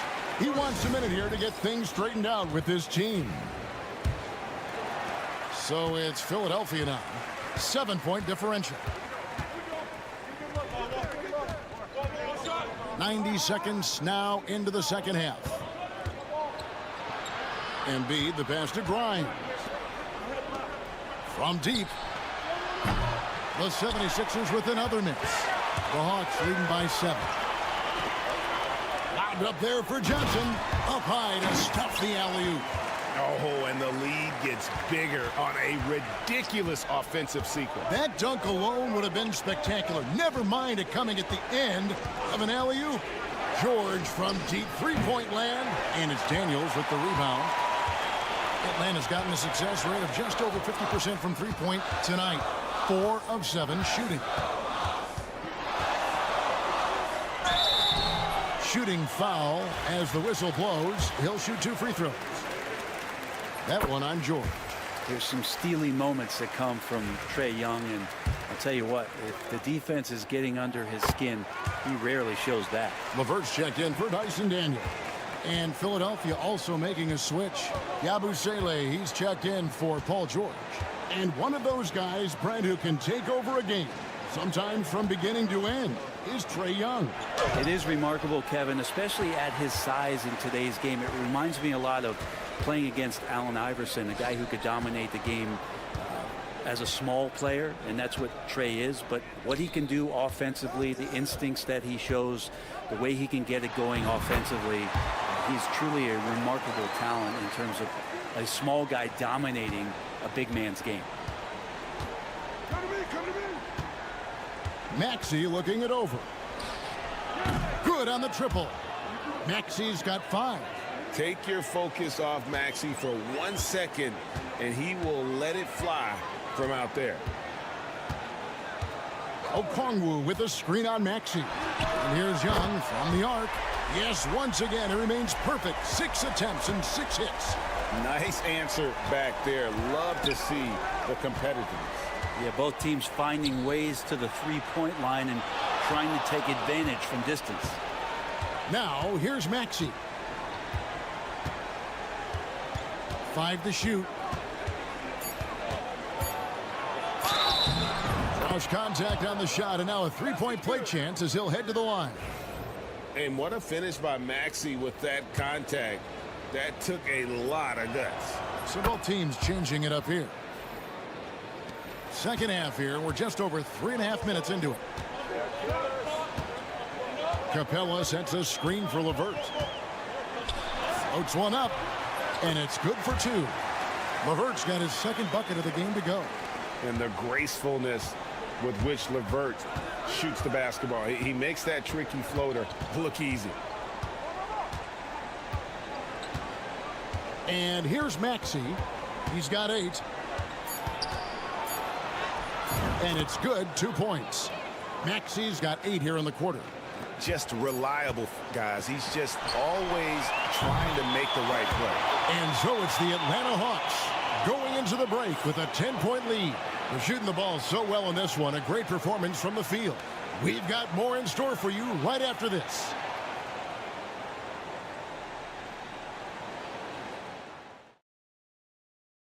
And how about a look now at our assist of the game? Brought to you by State Farm. Yeah, an easy choice tonight. Look at the precision on this pass. Put it on a platter for him.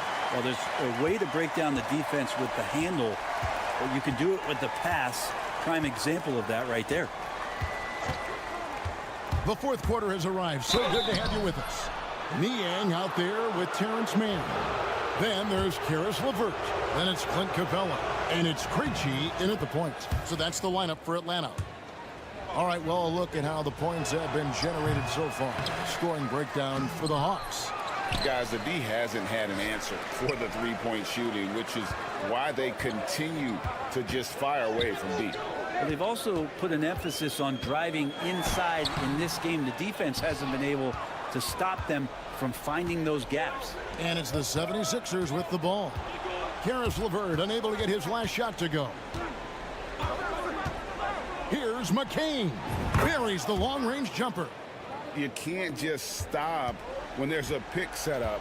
Gotta fight over it as a defender. That's one that the coaches will watch tomorrow with that player. You hate to see him give up in that situation. And so here's Atlanta. Philadelphia able to drain the three. And gotta push LeVert out of that area because he's very comfortable looking to score from there. Pass to McCain. And the layup falls. McCain's got 5 points now this quarter. And that solid play in the paint continues here, guys. And we'll have a timeout called by Quinn Snyder. And clearly an important juncture. He's going to have some choice words with his team. And it's a completely new group for Atlanta. And now the latest from our reporter, David Aldridge. Well, during the break, I listened in on Quinn Snyder's huddle. He told them it's all about maintaining the lead. He told them he knows it's easy to get comfortable when you're in this position, but that they need to keep the pressure on. Guys? Thank you, David. Now, here is George. Pass to Embiid. Ricochet with the steal. Young in the corner. And here's Daniels. Johnson, a wide open look. Gets the three-pointer to fall. And the Hawks lead by 9. And kind of par for the course here, right? Coming through with a solid offensive game to help them get this lead. Here's Embiid. Locked in. Embiid with the contested shot. And the sheer size of Embiid poses so many problems for the opponent, and he's using it well to score inside against it. He lobs up the alley-oop pass, and Okongwu slams it in. Oh, such a beautiful pass to set that one up. Yeah, the pass might have been pretty, but the finish was angry. Now here's Embiid. Embiid with authority. And you've got to admire the toughness that Embiid plays with. He doesn't let fouls stop him from scoring. Just under 2.5 minutes gone here in the final quarter. Young against Maxey. The three from Johnson.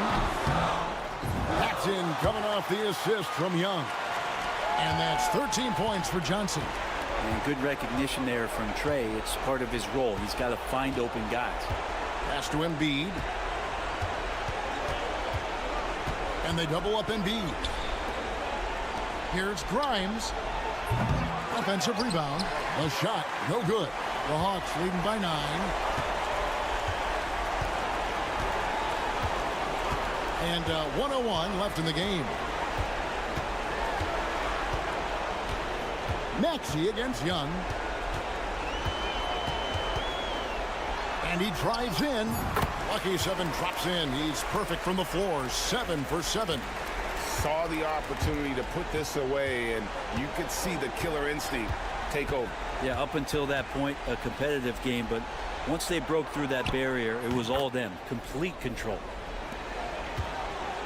This game looks like they've got it just about wrapped up. Yeah, just got to work that clock and take care of the ball. Maxey against Young. Another 3 for Atlanta. Impressive job by the players, coaches, and don't discount the impact of these fans.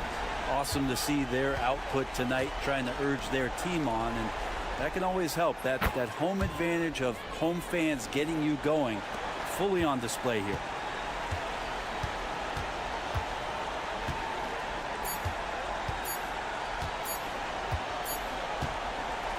And so the Hawks take the win.